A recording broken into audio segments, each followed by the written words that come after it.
ये वीडियो आपका audit DT IDT का 100% डर दूर कर देगी और आप लोगों के कॉन्फिडेंस को नेक्स्ट टू नेक्स्ट लेवल लेके जाएगी। ये आप लोगों से मेरी गारंटी है। बेस्ट एवर एनालिसिस मैंने किया है ऑडिट का। मोस्ट इंपॉर्टेंट टॉपिक्स दूंगा हर एक चैप्टर से कि हर चैप्टर हर स्टैंडर्ड में से खाली इतना इतना करके चले जाना, बाकी का नहीं देखोगे तो भी चलेगा, आप आसानी से पास हो जाओगे। मोस्ट इंपॉर्टेंट क्वेश्चंस की लिस्ट फ्रॉम आईसीएआई की मॉड्यूल। हाँ भाई सही सुना, आईसीएआई की मार्किंग स्कीम क्या रहती है प्रोफेशनल एथिक्स के लिए। रियल मार्किंग स्कीम में आपको बताऊंगा मॉडल सोल्यूशन वाली।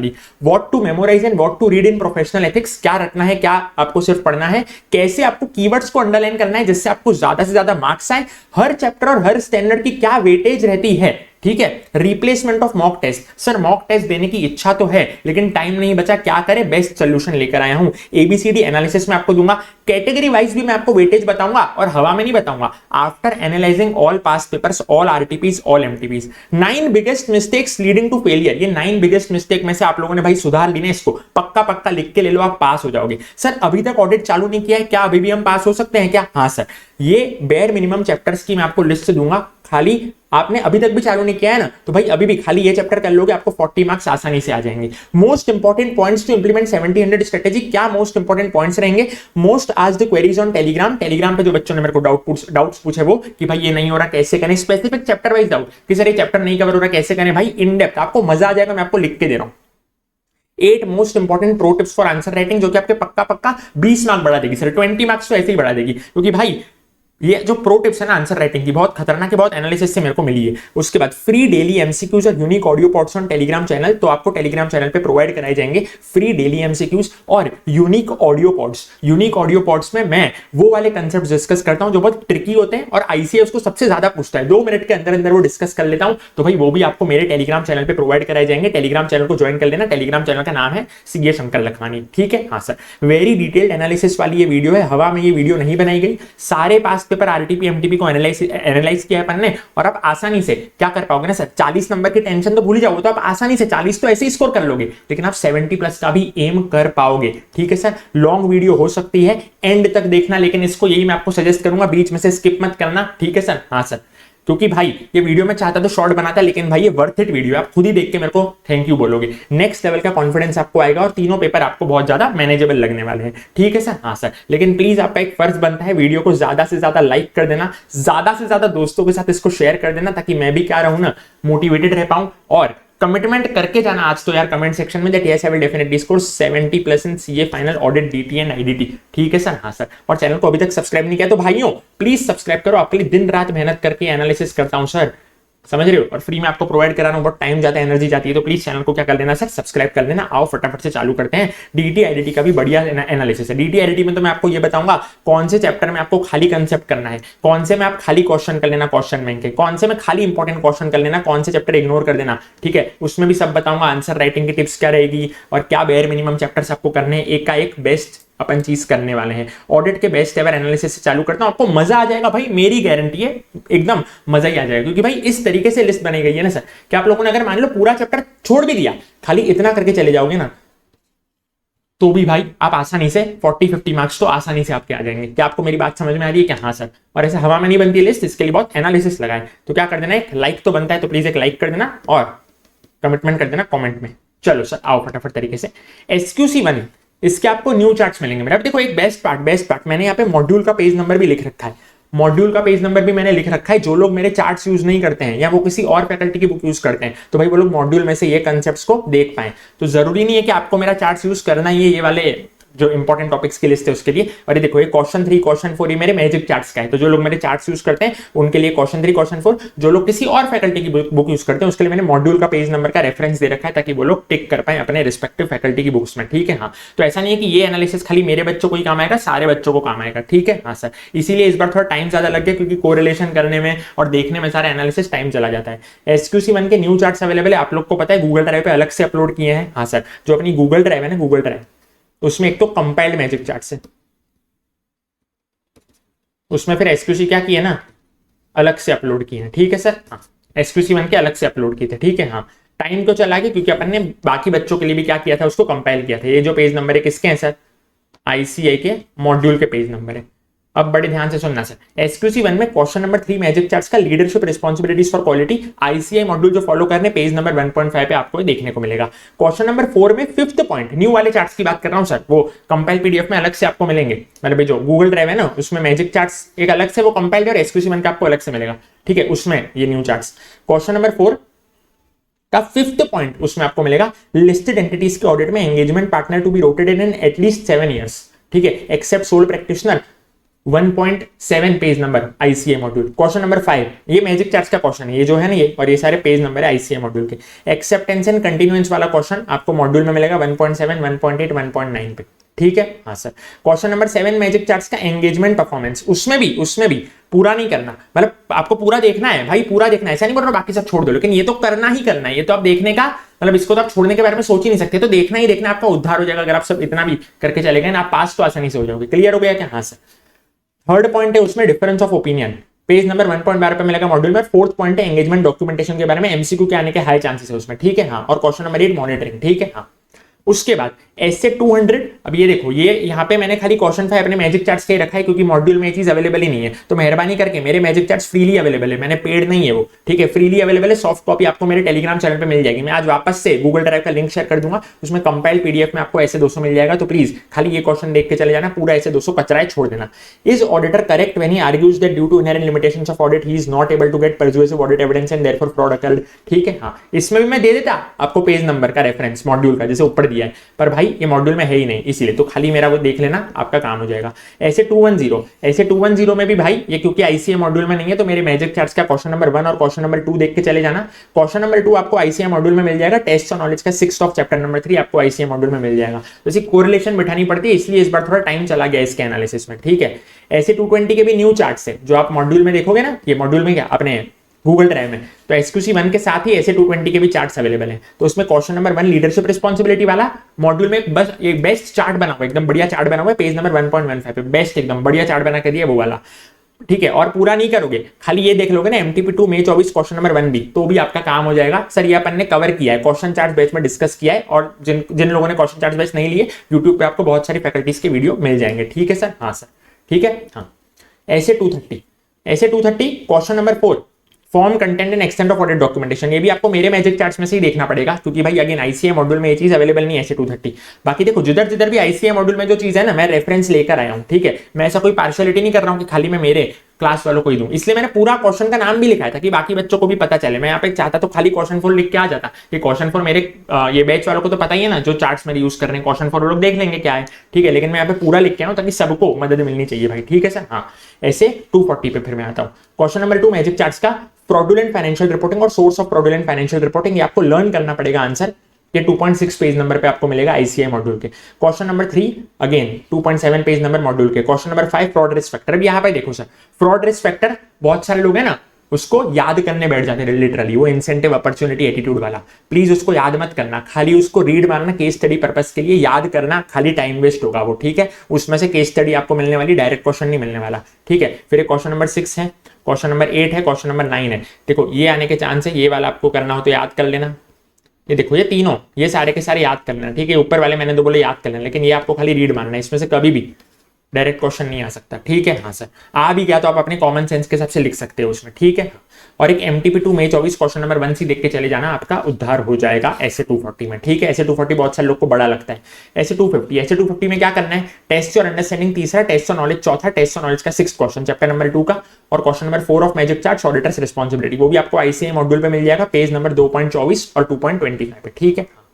ऐसे 260 अगेन TY के 9 आपको करना है, क्वेश्चन 3 क्वेश्चन 4 TY के 2 चैप्टर 2, ठीक है, हाँ सर। अब इसमें ज्यादा एक्सप्लेनेशन की जरूरत नहीं आ रही है सच, ये क्वेश्चन 3 क्वेश्चन 4 आपको पता चल गया, मैजिक चार्ट्स की बात कर रहा हूँ, और ये पेज नंबर है मॉड्यूल के पेज नंबर है, ये बाहर वाले लोग को यूज करना है, अपने जो मेरे मैजिक चार्ट्स फॉलो कर ले, भले वो लोग यूट्यूब पे रिवीजन देख रहे हो या भले वो मेरे बैच वाले हो, तो उनको ये पेज नंबर रेलेवेंट नहीं है, वो अपने मैजिक चार्ट्स में से करते चलो, बाहर वाले लोग जो दूसरी फैकल्टी की बुक यूज कर रहे हैं वो पेज नंबर में से अपने कोरिलेट करते जाना, ठीक है, हाँ। ऐसे 265 ऐसे 265 में क्या है ना, देखो बड़े ध्यान से सुनो, बहुत सारे बच्चे मेरे को डाउट पूछते हैं सर आपके चार्ट्स में 265 किधर है, मैंने बोला risk assessment and internal control का जो चैप्टर है ना, उसमें question number 18 and 19 of magic charts, बस उतना ही करना है ऐसे 265 में, ठीक है, हाँ। और बाहर वाले लोग क्या करेंगे, उनको क्वेश्चन 18 19 फॉलो नहीं करना, जो दूसरे फैकल्टी की बुक यूज कर रहे हैं वो टेस्ट और नॉलेज का तीसरा कर लेना चैप्टर नंबर 4 का, ठीक है। हाँ, ऐसे 299 टीवाई के 1 एंड 7 ऑफ चैप्टर 2, ठीक है। हाँ, फिर इधर आप लोग मेरे मैजिक चार्ट्स नहीं देखोगे ना तो भी चलेगा, नहीं टीवाई के 1 जो है ना, टीवाई के 1 बेसिकली वो किसके बारे में बात करता है ना, ये टीवाई के 7 बात करता है अपने मैजिक चार्ट्स के क्वेश्चन नंबर 1 के बारे में,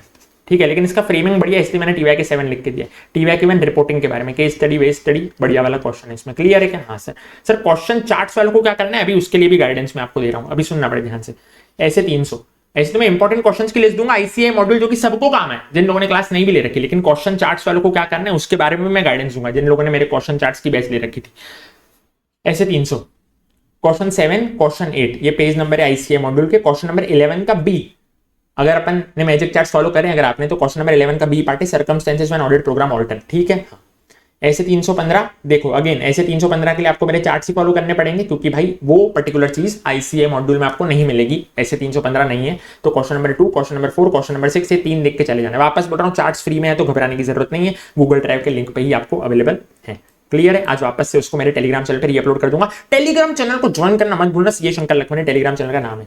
ऐसे 320 और लाइक नहीं किया तो प्लीज अभी तक लाइक वाइक करो यार। ऐसे 320 टेस्ट ऑफ नॉलेज का फर्स्ट क्वेश्चन और क्वेश्चन नंबर 2, ठीक है। ये क्वेश्चन नंबर 2 किसका है, मैजिक चार्ट्स का है, क्लियर है क्या? हाँ सर, इधर आपने मॉड्यूल का पेज नंबर नहीं लिखा, मैं भाई मॉड्यूल में ये चीज है ही नहीं, मॉड्यूल में नई चीज गिवन है, इसलिए जो गिवन है ना उन सब का मैंने लिख रखा है।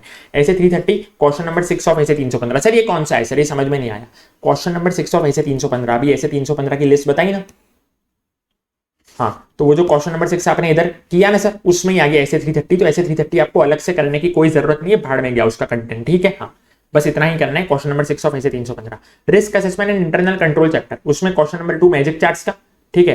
टेस्ट और नॉलेज का 8th क्वेश्चन चैप्टर नंबर 4 का, ये मॉड्यूल में उसका पेज नंबर भी दे रखा है मैंने। क्वेश्चन नंबर 10 मैजिक चार्ट्स का, उसमें भी second part circumstances in which risk can arise और चेंज, ठीक है। ये मॉड्यूल का पेज नंबर दे रखा है। टेस्ट और अंडरस्टैंडिंग का चौथा, क्वेश्चन नंबर 11 मैजिक चार्ट्स का पेज नंबर दे रखा है। टेस्ट और नॉलेज का छठा, फिर क्वेश्चन नंबर 16 का पॉइंट नंबर 1 क्वेश्चन और पॉइंट नंबर 3 फ्लो चार्ट, इसको अच्छे से कर लेना। और ये मॉड्यूल के पेज नंबर भी मैंने दे रखे हैं। क्वेश्चन नंबर 17 जो है ना सर हमारा इंटरनेशनल इंटरनल कंट्रोल फ्रेमवर्क, उसमें कोसो फ्रेमवर्क के आने के बहुत ज्यादा चांसेस हैं, ये मॉड्यूल के पेज नंबर दे रखे हैं। ऐसे 402 ऐसे 402 भाई बहुत आसान है, क्या करना है, question number 1 of magic charts, जो लोग मेरे मैजिक चार्ट्स यूज नहीं कर रहे, टेस्ट और नॉलेज का 8वां क्वेश्चन, ठीक है। और उसकी यूनिक ड्राफ्टिंग करिए, मेरे को बहुत पसंद आई। MTP 1 नवंबर 24 में क्वेश्चन नंबर 5 ही देख लेना, आंसर वही है पर ड्राफ्टिंग बहुत अच्छी कर रखी है उन्होंने, एकदम यूनिक ड्राफ्टिंग कर रखी है क्वेश्चन की। क्वेश्चन नंबर 2 फिर देख लेना, और MTP 1 मई 24 क्वेश्चन नंबर 1 सी देख लेना, इतना करके चले जाना। ऐसे 450 पूरा छोड़ दोगे तो भी चलेगा, खाली एक क्वेश्चन देख लेना, question number 11 of RTP May 24, same as MTP 2 November 24 का क्वेश्चन नंबर 5 भी। ऐसे 500 भाई, ऐसे 500 में क्या करना है, देखो अगेन ऐसे 500 जो है ना, ऐसे 500 देखो सर अपने चार्ट्स वाले क्या फॉलो करेंगे, इसमें दोनों है, चार्ट्स मॉड्यूल दोनों का रेफरेंस दे रखा है। देखो पहले तो ये बताता हूँ, case study 1 of chapter number 5 page number 5.13 of module, theoretical question number 2 है, ये देख के चले जाना, ठीक है। हाँ, और क्वेश्चन नंबर 2 है मैजिक चार्ट्स का, factors affecting anti of audit procedures in case of management expert. इसका आंसर आपको किधर मिलेगा, ऐसे 620 में मिलेगा। इसका आंसर आपको किधर मिलेगा, ऐसे 620 में मिलेगा, ऐसे 620 में मिलेगा मैजिक चार्ट्स के और मॉड्यूल के। मॉड्यूल अगर फॉलो करें तो पेज 3.35 पे मिलेगा, मैजिक चार्ट्स का जो क्वेश्चन नंबर 4 है ना उसमें मिलेगा। If management used management expert also consider, वो बंदर चाल वाला अपन ने याद किया था, बंदर चाल वाला, हाँ बस वही वाला, ठीक है sir. If management used management expert also consider, ठीक है। हाँ सर, ऐसे 501 में खाली इतने करके चले जाना, ठीक है। हाँ, फिर ऐसे 505 अगेन ये आपको मेरे मैजिक चार्ट्स में से देखना पड़ेगा, इधर भी मैंने मॉड्यूल के पेज नंबर नहीं दे रखे जो कि मैंने दूसरों में दिए, क्योंकि भाई ये अवेलेबल नहीं है। ऐसे 510 में देखो क्या करना है ना, टेस्ट और अंडरस्टैंडिंग का छठा करके चले जाना। क्वेश्चन 6 से केस बेस्ड क्वेश्चन है अपने मैजिक चार्ट्स में, वो देख के चले जाना। और question number 8 plus question number 5 का मिक्स्ड क्वेश्चन बहुत बार बन के आता है, तो वो देख के चले जाना, ठीक है। हाँ सर, ये कौन सा क्वेश्चन है, मैंने बोला मैजिक चार्ट्स के क्वेश्चन है। फिर ऐसे 520 में मैजिक चार्ट्स का क्वेश्चन नंबर 1 2 कर लोगे तो भी उद्धार हो जाएगा, बाकी सब अगर नहीं देखा तो, ठीक है। और ये पेज नंबर भी मैंने आपको दे रखे हैं आपके आईसीआई मॉड्यूल के। ऐसे 530 के अगेन न्यू चार्ट्स अपलोड हुए, तो गूगल ड्राइव पे आप जाओगे तो उसको ऐसे 530 आपको अलग से न्यू चार्ट्स मिलेंगे। उसमें क्या करना है, टेस्ट और नॉलेज का 3रा कर लेना, टेस्ट और अंडरस्टैंडिंग का 7वां कर लेना, और क्वेश्चन नंबर 2 उसमें से करके चले जाना, सैम्पलिंग रिस्क का मीनिंग और रिस्क फैक्टर्स वाला, ठीक है। हाँ, ये क्वेश्चन 2 किसका है, मैजिक चार्ट्स का, ठीक है, बार बार बोल रहा हूं आपको, ठीक है। ऐसे 540 क्वेश्चन 6 करना है, क्वेश्चन 8 करना है, टेस्ट और नॉलेज का फर्स्ट और 7th, कौन सा फर्स्ट और 7th कर लें, ठीक है। हाँ सर, इतना कर लोगे ना भाई तो भी आपका उद्धार हो जाएगा, तो भी आप आसानी से पास हो जाओगे, वो मैं आपको बता रहा हूं। ऐसे 550 में क्या करना है आपको, क्वेश्चन नंबर 2 देखो इधर मैंने पेज नंबर का दे रखा है, हाँ भाई रेफरेंस, इधर एक बॉक्स है उसमें ए और बी करके चीजें हैं, तो वो आपको मिल जाएगी आसानी से आपके आईसीआई के मॉड्यूल में। क्वेश्चन नंबर 2 है, क्वेश्चन नंबर 4 है, क्वेश्चन नंबर 9 है, और एक एडिशनल क्वेश्चन अपन ने ऐड करवाया था अगर आपको याद हो क्लास में, तो वो रिवीजन लेक्चर में भी आपको मेरे मिल जाएगा। रिवीजन लेक्चर में मैंने ऐसा कुछ भेदभाव नहीं कर रखा, उसमें भी सारी मेमोरी टेक्निक्स कवर्ड है, सब कुछ उसमें कवर्ड है। तो वो एडिशनल क्वेश्चन अपन ने एक देखा था ऐसे 550 में, नीचे अपन ने लिखवाया था, वो भी आपको क्या करना है सर, रेफर करना है, ठीक है। रिवीजन लेक्चर में भी आप देखोगे ना, मिल जाएगा जो सेल्फ स्टडी वाले लोग हैं। ऐसे 560 बड़े ध्यान से देखो sir, question number 6 of magic charts, question number 7 of magic charts, ठीक है। हाँ सेम एज MTP1 मई 24 क्वेश्चन नंबर 4 है, ठीक है। ऐसे 570, अब ऐसे 570 में एक बात बड़े ध्यान से समझना, जो लोग मेरे चार्ट्स रेफर कर रहे हो ना, मैंने एनालिसिस किया आरटीपी का, एमटीपी का, और मैं ये कंक्लूजन पे पहुंचा कि भाई अपन वो क्वेश्चन को काट रहे हैं। क्वेश्चन नंबर 4 करके एक है मैजिक चार्ट्स में, उसको अपन काट रहे हैं, ठीक है। ऑडिट प्रोसीजर्स करके कुछ है, उसको अपन काट रहे हैं। सर क्यों काट रहे हो, अपन ने डिस्कस किया था क्वेश्चन चार्ट बैच में बड़े डीप में, अभी उसमें जाने की जरूरत नहीं है, बस अपन काट रहे हैं क्वेश्चन 4, ये बात को ध्यान में रखना। क्वेश्चन नंबर 5 रिपोर्टिंग का है, वो आपको करना है, ठीक है। इधर भी मैंने रेफरेंस नहीं दिया क्योंकि ये चीज मॉड्यूल में नहीं दे रखी है, ऐसे 570 का content. Question 3 additional audit procedures, वो आपको करना है। क्वेश्चन नंबर 2 का 3rd पॉइंट है सर, रिस्क असेसमेंट के प्रोसीजर्स, वो आपको करना है, ठीक है सर। हाँ, और ये वाला जो पॉइंट है ना, ये वाला जो क्वेश्चन नंबर 2, ये आपको मॉड्यूल में भी मिलेगा। केस स्टडी है पेज नंबर 6.17 पे, उधर थ्योरेटिकल क्वेश्चन नंबर 2 है, तो ये चीज मॉड्यूल में मिलेगी। बाकी सारी चीज के लिए आपको मैजिक चार्ट्स मेरा देखना पड़ेगा। ऐसे 580 क्वेश्चन नंबर 2, 3, 4 आपको करना है मैजिक चार्ट्स का। ऐसे 600 में क्या करना है, क्वेश्चन 2 करके चले जाना, ठीक है, जो कि TY के 10 है ग्रुप ऑडिट का, और TYU 4 करके चले जाना चैप्टर 3 का। ऐसे 610 में क्या करना है, इलस्ट्रेशन 1 ऑफ चैप्टर 3 आपको करना है सर, ये मॉड्यूल का इलस्ट्रेशन है, illustration 1 of chapter number 3 page 3.31। फिर क्वेश्चन 6 अपने मैजिक चार्ट्स का, हाँ सर क्वेश्चन 6 मैजिक चार्ट्स का, तो आपको मॉड्यूल में किधर मिलेगा, वो पेज 16.23 पैरा 7.3 पे एक चार्ट मिलेगा, मतलब पैरा 7.3 करके एक चार्ट मिलेगा चैप्टर नंबर 16 इंटरनल ऑडिट में। Question 7 significant judgement magic charts का, और मॉड्यूल का क्या है, TY के 5 ऑफ चैप्टर 16। क्वेश्चन नंबर 8 है मैजिक चार्ट्स का, ठीक है। ये मैजिक चार्ट्स कौन से सर, ऐसे 610 के मैजिक चार्ट्स, ठीक है। लेकिन मॉड्यूल में आपको ये चीज किधर मिलेगी सर, तो मैंने बोला page 16.24 of chapter number 16 internal audit, ये मॉड्यूल में आपको इंटरनल ऑडिट वाले चैप्टर में मिलेगा, मॉड्यूल नंबर 3 में। लेकिन ऐसे 610 ये आपको अपने मैजिक चार्ट्स में ऐसे 610 वाले में मिलेगा, ऐसे 610 के जो मैजिक चार्ट्स है ना उसमें। फिर ऐसे 620 में ये है TY के 8 ले लेना, क्वेश्चन नंबर 8 ले लेना मैजिक चार्ट्स का, मॉड्यूल का रेफरेंस दे दिया, पेज नंबर 3.38 टू 3.40 पे पॉइंट नंबर 11। फिर क्वेश्चन नंबर 10 ले लेना, ठीक है, मॉड्यूल का रेफरेंस मैंने आपको दे दिया है, पेज नंबर 3.40 पे आपको इनएडिक्वेट वर्क से बॉक्स मिलेगा, 21 इनएडिक्वेट वर्क ऐसा करके कुछ लिखा होगा। और पॉइंट नंबर 13 जिसका नाम होगा reference to auditor's expert in auditor's report, page number 3.40 and 3.41 पे आपको मिल जाएगा। क्वेश्चन नंबर 7 ले लेना मैजिक चार्ट्स का, क्वेश्चन नंबर 4 ले लेना, ये मॉड्यूल का भी मैंने आपको बता दिया, पेज 3.37 का पॉइंट 10 और पॉइंट 4 रिस्पेक्टिवली। ऐसे 700 पे आते हैं सर, फिर ऐसे 700 क्वेश्चन नंबर 6 और 7 करके चले जाना, आपका उद्धार हो जाएगा। कौन सा, एसए इंटरनेशनल एसए वाला एक क्वेश्चन और सप्लीमेंट्री इन्फॉर्मेशन वाला क्वेश्चन, मॉड्यूल का भी मैंने रेफरेंस दे दिया है, ठीक है। हाँ सर, ऐसे 701 में क्वेश्चन नंबर 2, 3, 4 मैजिक चार्ट्स का, ठीक है, इसका मैंने मॉड्यूल का भी रेफरेंस दे दिया है, कौन से पेज नंबर पे है, ठीक है। और ये 2 MTP के क्वेश्चन है, बहुत अच्छे हैं, ये करके चले जाना। ऐसे 705 में क्वेश्चन नंबर 1, 4, 6, 7 किसका सर, अपने मैजिक चार्ट्स का, और ये मैंने रेफरेंस दे रखा है किसका, मैंने बोला ICAI की मॉड्यूल का भी अपन ने उसमें रेफरेंस दे रखा है। ऐसे 706 का क्वेश्चन नंबर 2, 3 किसका, अपने मैजिक चार्ट्स का। फिर TYU 3 करके चले जाना चैप्टर नंबर 7 का, और ये देखो मैंने मॉड्यूल का रेफरेंस इधर दे रखा है। सर इधर नहीं दिया आपने मॉड्यूल का रेफरेंस, मैंने बोला भाई ये चीज मॉड्यूल में कवर्ड नहीं है, ठीक है। हाँ, ऐसे 710 का कैसा है भाई, क्वेश्चन नंबर 2, 3, 4 ये 3 अपने मैजिक चार्ट्स के करने, इसका रेफरेंस मैंने दे देखा है कि ये मॉड्यूल में किधर अवेलेबल है, जो लोग सेल्फ स्टडी कर रहे हैं उनके लिए, या जो लोग किसी और फैकल्टी की बुक यूज कर रहे हैं उनके लिए। और MTP 2 का एक बेस्ट क्वेश्चन है, वो देख के चले जाना। सर MTP 2 का वीडियो आ जाएगा थोड़े दिन में, वो अपन ने क्वेश्चन चार्ट्स की बैच में कवर नहीं करा था MTP 2 के यूनिक क्वेश्चंस, क्योंकि भाई उस टाइम MTP 2 रिलीज नहीं हुई थी, ठीक है। हाँ, ऐसे 720 का एक खाली MTP 1 वाला क्वेश्चन देख के चले जाना, बाकी पूरा ऐसे 720 छोड़ दोगे तो भी चलेगा, ठीक है। हाँ, कारो 2020 छोड़ दोगे इन द सेंस आपको करना है, मैं ऐसा नहीं बोल रहा हूं आप ये चीज छोड़ दो, लेकिन मैं बोल रहा हूं आपको ये जो इंपॉर्टेंट टॉपिक्स है ना, ये तो आपको करना ही करना है, इतना करके भी आप पास आसानी से हो सकते हो, ठीक है। आपके पास टाइम नहीं है तो छोड़ दो, बाकी तो आपको सब करना ही करना है, ऐसा मैं आपको बोल रहा हूं। लेकिन टाइम नहीं है ना, तो इतना सब भी आपने कर लिया ना, तो भी आपका उद्धार हो जाना है। कारो 2020 में वो लोग किसी भी क्लॉज से क्वेश्चन पूछ सकते हैं, तो रीड कर लेना एक बार ऑल क्लॉजेस। देखो सर, लोग क्या करते हैं, याद करने बढ़ जाते लैंग्वेज याद करके आपको कहीं नहीं जाना है भाई, लैंग्वेज याद करना बेवकूफी है। किसकी, कारो 2020 की। क्यों सर लैंग्वेज याद करना बेवकूफी है, क्योंकि भाई जो एग्जाम में क्वेश्चन है वो केस स्टडी बेस्ड क्वेश्चन है, ठीक है। लैंग्वेज आप रेप्लिकेट नहीं करके दोगे चलेगा, क्लॉज नंबर भी आपका इसको याद नहीं करना है। सर कारो 2020 के नोट्स किधर में आपको मिलेंगे, वो भी मेरे गूगल ड्राइव पे सेपरेटली अपलोडेड है। यानी एक तो मैजिक चार्ट्स की आपको कंपाइल्ड PDF मिलेगी, क्या मिलेगी, कंपाइल्ड PDF मिलेगी। उसके अलावा आपको SQC 1 के थोड़े अलग से न्यू चार्ट्स मिलेंगे, ऐसे 530 के न्यू चार्ट्स मिलेंगे। यानी देखो फिर कारो 2020 के, जिनके आपको न्यू चार्ट्स है ना उनको मैंने इधर ब्रैकेट में भी लिख रखा है, देखो ऐसे 800 के न्यू चार्ट्स है, 805 के न्यू चार्ट्स है, तो खाली 3-4 ऐसे ही ऐसे जिसके न्यू चार्ट्स है, बाकी सब आपको कंपाइल्ड पीडीएफ में मिल जाएगा, बाकी सारे चार्ट्स आपको कंपाइल्ड पीडीएफ में मिल जाएंगे, जिसके न्यू चार्ट्स रेफर करने मैंने ब्रैकेट में लिख रखा है सर, समझ रहे हो क्या? हाँ सर, बाकी सब तो आपको ओल्ड चार्ट से ही करना है, ठीक है। हाँ, और रिवीजन वीडियो देख लेना यूट्यूब पे, 100% रिवीजन वीडियो फ्रीली अवेलेबल है, उसको देख लेना, आपका काम बन जाएगा, ठीक है। हाँ, और भी भाई अभी डिस्कस करने वाला हूं भाई, वीडियो छोड़ के जाना मत, अभी तक लाइक नहीं किया प्लीज लाइक वाइक करो, गला सूख रहा है। इंपॉर्टेंट क्वेश्चंस की भी लिस्ट दूंगा आईसीए मॉड्यूल का, और आपको मार्किंग स्कीम बताऊंगा कि आईसीए मार्क्स कैसे देते हैं। मैंने बोला वीडियो हो सकता है लंबा चल जाए पर एकदम वर्थ इट होने वाला है, एंड तक देखना, दोस्तों के साथ शेयर भी करना, सब्सक्राइब भी करना। रुको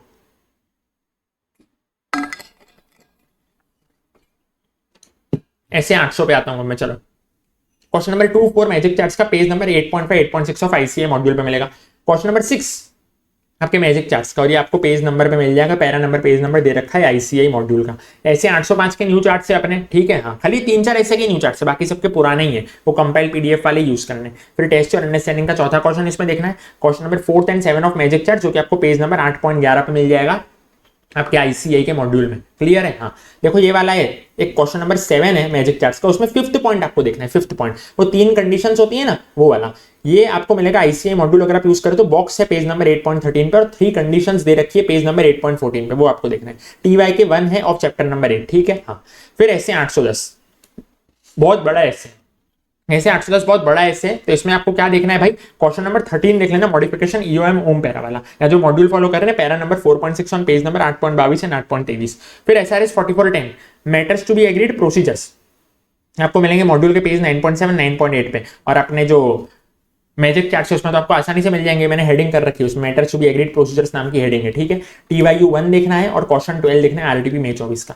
एसआरएस 4410, एसआरएस 4410 में क्या देखना है भाई, डॉक्यूमेंटेशन की खाली रिक्वायरमेंट देख लेना, और टीवाईयू 2 देख लेना चैप्टर 9 का, और ये एमटीपी 2 जो है ना उसका एक क्वेश्चन देख लेना। एमटीपी 2 में मई 24 में क्वेश्चन नंबर 6A के भी 2 ऑप्शन है, तो 6A का फर्स्ट ऑप्शन देखना है, वो और करके नहीं होते ए और ए, तो इसमें आपको फर्स्ट ऑप्शन देखना है। एसआरई 2400, देखो एसआरई 2400 में क्या देखना है ना, क्वेश्चन नंबर 2 देख के चले जाना। क्वेश्चन नंबर 5 का 3rd point, why inquiry and analytical procedures are important, test और अंडरस्टैंडिंग का दूसरा, और क्वेश्चन नंबर 12 है डॉक्यूमेंटेशन का, वो देख के चले जाना। ये मॉड्यूल का मैंने आपको पेज नंबर दे रखा है, ठीक है। क्वेश्चन किसके, मैजिक चार्ट्स के, बार बार बोल रहा हूं मैं आपको। एसआरई 2410 क्वेश्चन नंबर 2 देख के चले जाना, और टीवाईयू 4 ऑफ चैप्टर 10 देख के चले जाना। ऐसे ही 3400 क्या देख के चले जाना सर, क्वेश्चन नंबर 3 4 5 6 देख के चले जाना, ठीक है। जो लोग मॉड्यूल यूज कर रहे हैं उसका पेज नंबर मैंने इधर लिख रखा है। टीवाई के 4 में भी यही क्वेश्चन आपको मिलेगा। ऐसे ही 3402 में खाली क्वेश्चन 3 देख लोगे तो भी आपका काम चल जाएगा। हाँ सर, ऐसे ही 3420 में क्वेश्चन नंबर 2 टेस्ट और अंडरस्टैंडिंग 3 और क्वेश्चन नंबर 3 देख लेना। ये किसके क्वेश्चन है, क्वेश्चन नंबर 2 3 मैंने बोला मैजिक चार्ट्स के हैं, और ये आपको मॉड्यूल का मैंने दे रखा है जो लोग सेल्फ स्टडी कर रहे हैं, ठीक है। ये हो गए अपने स्टैंडर्ड के। तो भाई मजा आ रहा है कि नहीं मजा आ रहा है भाइयों, वीडियो लाइक कर देना, एनालिसिस करने में बहुत मेहनत जाता है। अभी भी भाई बहुत खतरनाक पीडीएफ बनाई है, एक का एक डाउट आपका सॉल्व किया। आपको लग रहा है वीडियो खत्म होगी, तो नहीं, देखो यहाँ पे मैंने आपको दिया है कौन से इंपॉर्टेंट क्वेश्चन है मॉड्यूल के, आरटीपी एमटीपी में भी जो इंपॉर्टेंट है उसको मैंने लिख के दिया है, मोस्ट इंपॉर्टेंट वालों को अलग से तुमको बोल्ड करके दे दिया है कि टाइम नहीं हो तो खाली इतना देख के चले जाना तो भी उद्धार हो जाएगा। मार्किंग स्कीम तुम्हारे साथ डिस्कस करूंगा, एक एक चैप्टर का कितना वेटेज होता है, बिगेस्ट मिस्टेक क्या होती है, मस्ट एबीसीडी एनालिसिस की है पूरे इन डेप्थ एनालिसिस करके, वो डिस्कस करूंगा। कैटेगरी वाइज वेटेज डिस्कस करूंगा। फिर भाई मोस्ट इंपॉर्टेंट पॉइंट्स क्या होते हैं 70-100 स्ट्रेटेजी के, और ये मोस्ट आस्क्ड क्वेरीज तो आपको देखनी ही देखनी है भाई। एक का एक डाउट आपका सॉल्व हो जाएगा कि भाई ये चैप्टर पर्टिकुलर नहीं हुआ, क्या करें और क्या प्रो टिप्स रहने वाली है। भाई खतरनाक एनालिसिस किया है तुम लोगों के लिए बैठ के, मोस्ट आस्क्ड क्वेरीज तो देखनी ही देखनी है। बहुत सारे बच्चे डाउट पूछ रहे थे कि सर अभी तक नहीं हुआ है, कैसे करें, ये पर्टिकुलर चीज को कैसे टैकल करें, एकदम हेल्प होने वाली है। सारे दोस्तों के साथ शेयर करना, ठीक है। और एनालिसिस करने में थोड़ा टाइम ज्यादा लग गया इसलिए वीडियो देर से आई, बाकी ये वीडियो कल ही आ जाती, पर भाई बहुत इसमें एनालिसिस करना पड़ा मेरे को सारे चैप्टर्स वगैरह का। आओ डिजिटल ऑडिट पे आते हैं। सर डिजिटल ऑडिट भाई लोगों का सरदर्द बन गया, सर क्या करें। मैंने बोला भाई 2 ऑप्शन दे रहा हूं, सारी चीज अच्छे से करके डिजिटल ऑडिट को छोड़ दो, 5 मार्क का आएगा, अभी से ही बोल रहा हूं, मैं नहीं बोल रहा हूं नहीं आएगा, 5 मार्क का आएगा ही आएगा, श्योर शॉट है, ठीक है। यहाँ टाइम है ना तो खाली इतना करके चले जाना, इसमें से आने के बहुत हाई चांसेस है, ठीक है। यहाँ तो आप बाकी सारा सिलेबस अच्छे से कर देना, डिजिटल ऑडिट को छोड़ देना, और अच्छे से यानी बाकी सब अच्छे से कर लेना, ठीक है। यहाँ अगर आपको डिजिटल ऑडिट करना है तो इतना करके चले जाओगे तो भी सही रहेगा, ठीक है। सर अगर आपको नहीं समझ में आया ना, मेरा रिवीजन लेक्चर देख लेना, आपको पता चल जाएगा कि डिजिटल ऑडिट बहुत मतलब ऐसा मेमोरी ट्रिक्स से अच्छे से करा दिया है, तो बहुत ऐसा हार्ड नहीं है, ठीक है। Digital audit risk arising from use of IT, ठीक है। देखो जो मेरे मैजिक चार्ट्स फॉलो कर रहे हैं उनको तो हेडिंग मिल जाएगी, वो ब्लू में अपन ने हेडिंग डाली थी ना, यही हेडिंग मिल जाएगी, ठीक है। हाँ, और जो लोग मॉड्यूल यूज कर रहे हैं तो आपको मॉड्यूल का पेज नंबर दे दिया। अब बाकी फैकल्टी की भी बुक यूज करो तो मेरे को कोई टेंशन नहीं भाई, मेरे को कोई वांधा नहीं है, आप ये वहाँ पे मार्क करके चल सकते हो मॉड्यूल में से देख देख के, इसलिए मैंने पेज नंबर लिख के दिया, ठीक है। हाँ सर, और मेरे जो क्लास वाले उनको तो पता चल ही जाएगा ब्लू वाली हेडिंग में, और चार्ट्स तो अपने फ्रीली अवेलेबल है, तो मेरे चार्ट्स में से भी जिसको फॉलो करना है कर सकते हो। Risk arising from use of IT, हाँ सर, वो एक आपको देखना है। टाइप्स ऑफ आईटी डिपेंडेंसीज आपको देखना है। टाइप्स ऑफ साइबर रिस्क और साइबर अटैक्स एमसीक्यू पर्पस के लिए आपको देखना है, उसको याद करने मत चले जाना, नहीं तो टाइम वेस्ट हो जाएगा आपका। Cyber security framework, advantages disadvantages of remote audit, data analytics की टेक्निक्स, फिर रोबोटिक प्रोसेस ऑटोमेशन और ब्लॉकचेन, ये दोनों बहुत इंपॉर्टेंट होते हैं, और control considerations to consider while assessing technology risk, ये करके चले जाना। अगेन ग्रुप ऑडिट, भाई ग्रुप ऑडिट कर लेना भाई अच्छे से, बहुत आसान सा चैप्टर है, इतना करके जाओगे तो भी चलेगा, लेकिन प्लीज कर लेना। ऐसा मत सोचने कि ग्रुप ऑडिट में से पिछली बार आया तो इस बार नहीं आएगा, एक कैटेगरी चैप्टर है तो कर लेना। रिस्पॉन्सिबिलिटी ऑफ पेरेंट, बहुत आसान चैप्टर है, करोगे ना भाई मेरे ये चार्ट्स देख लेना, और चार्ट्स में आप किसी का भी फैकल्टी का ये बुक देखते हो ना, अभी उसको चेंज मत करना, मेरा खाली रिवीजन वीडियो देख लेना, आपका उद्धार हो जाएगा। रिवीजन वीडियो देखोगे ना आपको पता चल जाएगा, ठीक है। हाँ सर, बुक अभी चेंज करने का मैं आपको सलाह नहीं देने वाला, भले आप किसी का भी बुक यूज करें उसी फैकल्टी से कंटिन्यू करो। रिस्पॉन्सिबिलिटी ऑफ पेरेंट वाला क्वेश्चन देख लेना। ऑडिटर्स कंसिडरेशंस फॉर मटीरियलिटी, ये इंपॉर्टेंट चीज है। हाँ भाई, TYU 1 का फिर एक क्वेश्चन देख लेना। करंट पीरियड कंसोलिडेशन एडजस्टमेंट्स के एग्जांपल देख लेना, फिर ये एक क्वेश्चन है। Information given in notes to separate financial statements but need not be included in conso financial statements, ये देख लेना। और रिपोर्टिंग देख लेना 5 केसेस में, जो रिपोर्टिंग होती है ना एंड में, जब पेरेंट का और कंपोनेंट का ऑडिटर सेम होता है, अलग अलग होता है, अकाउंटिंग फ्रेमवर्क अलग होता है, अकाउंटिंग फ्रेमवर्क सेम होता है, वो वाला क्लियर है क्या। ऑडिटिंग फ्रेमवर्क डिफरेंट होता है, कंपोनेंट्स नॉट ऑडिटेड, वो वाली रिपोर्टिंग देख लेना, उसमें से भी क्वेश्चन बन सकता है। ये मॉड्यूल के तुमको पेज नंबर भी मैंने दे दिए। बैंक ऑडिट, भाई साहब लोग कह रहे क्या करें सर, बैंक ऑडिट छोड़ दे, तो देखो सर, बैंक ऑडिट के लिए सबसे पहले तो तुमको पता है क्या करना है, मेरे मैजिक चार्ट्स के लास्ट पेज पे जाना, यानी बैंक ऑडिट के नोट्स के लास्ट पेज पे जाना, जो बैंक ऑडिट का है ना उसके चार्ट्स के लास्ट पेज पे जाना। उधर आपको मैंने एक बोनस ट्रिक दी है, मेरे आपको रिवीजन लेक्चर में मिल जाएगी बैंक ऑडिट का। मैं आपको बता दूं भाई 100% रिवीजन लेक्चर्स मेरे अपलोडेड है, ऐसा नहीं कि मैंने कोई चीज मिस कर दी है, वो भी विद मेमोरी टेक्निक्स, जो अपन ने क्लास में डिस्कस किया ना। प्लेलिस्ट है 1.5 डेज धमाका रिवीजन सीरीज नाम की, तुमको प्लेलिस्ट दिखेगी, उसमें से मैं बोल रहा हूं बैंक ऑडिट तुमको छोड़ना है ना भाई, छोड़ो बिंदास छोड़ो, लेकिन खाली ये चीज देख लेना, उसमें मैंने कॉमन आंसर दिया है। कोई भी क्वेश्चन है ये कॉमन आंसर चिपका के आ जाना सर, वो कॉमन आंसर चिपका के आ जाना, उसका मैंने एक्सप्लेनेशन भी दिया है तुमको मैजिक चार्ट्स में और अपने रिवीजन वीडियो में। रिवीजन वीडियो का लास्ट के 2-3 मिनट देख लेना, कॉमन आंसर मैं उधर एक दूंगा आपको, वो कॉमन आंसर करके चले जाना। कोई भी क्वेश्चन है वो 4-5 पॉइंट लिख के आना कॉमन आंसर के, आपको 1 मार्क तो मिल जाएगा, ठीक है। उसके अलावा भाई ये सब में से क्वेश्चन इस बार एक्सपेक्टेड है, तो भाई ये सब करके जाना। पहले तो आपको क्या करना है, टाइम ना होते कॉमन आंसर तो देखना ही देखना है, ये तो आपको देखना ही देखना है। उसके अलावा इतना करके चले गए तो भी सफिशिएंट हो जाएगा। Question number 6 credit card operation, ये क्वेश्चन 6 किसका, मैजिक चार्ट्स का। क्वेश्चन 6 क्रेडिट कार्ड ऑपरेशंस, ठीक है, ये पेज नंबर मॉड्यूल के दे रखे। क्वेश्चन 14 एनपीए का, सब एनपीए के कॉमन पॉइंट्स, परचेज वाले और सेल वाले। फिर एमटीपी 2 में मस्त क्वेश्चन था मई 24 का एनपीए के बारे में, तो वो वाला देख लेना, ठीक है। एमसीक्यू में आने के चांस है, क्वेश्चन के आने के एमसीक्यू में बहुत ज्यादा चांस है। Question number 16 government guaranteed advances आपको देखना है, ठीक है। फिर लास्ट पेज मैंने बोला आपको बोनस ट्रिक वाला, ठीक है। Question number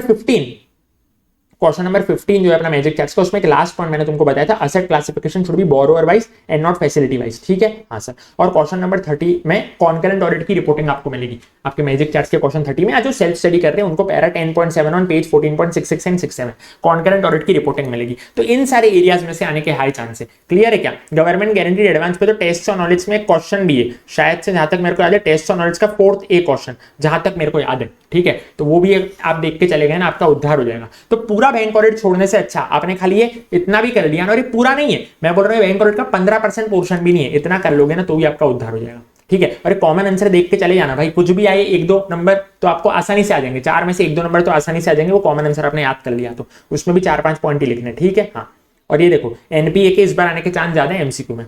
NBFC audit high chances है कि इस बार एमसीक्यू बन के आएगा ही आएगा, उसमें भी मैं तुमको बता दूं ये वाला जो क्वेश्चन है ना उसके बन के आने के चांसेस वेरी हाई है, एक मस्त क्वेश्चन है, तो प्लीज इसको करके चले जाना। एमटीपी 1 नवंबर 24 क्वेश्चन नंबर 3 भी क्लियर है। हाँ सर। उसके अलावा question number 7 classification of fraud वाला एक देख लेना। Question number 10 difference between division 2 and division 3 देख के चले जाना। और एनबीएफसी का क्लासिफिकेशन स्केल बेस्ड रेगुलेशन वाला, base layer, middle layer, up layer, top layer वाला, ठीक है, वो देख के चले जाना। पेज नंबर दे रखा है ICA मॉड्यूल के। पीएससी ऑडिट में से इस बार शॉर्ट क्वेश्चन तुम एक्सपेक्ट कर लो भाई, छोड़ने की सोचिए ना तो भाई नहीं, ऐसा नहीं चलेगा, क्लियर है। पीएससी ऑडिट में से आ रहा है पे किसी कोपू कौन सा sir? Public accounts committee, estimates committee, committee on public undertakings, वो आपको देखना है। हाँ, परफॉर्मेंस ऑडिट का मीनिंग और इश्यूज, इकोनॉमी, इफेक्टिवनेस और एफिशिएंसी, वो आपको देखना है। ये पेज नंबर दिए हुए मॉड्यूल के।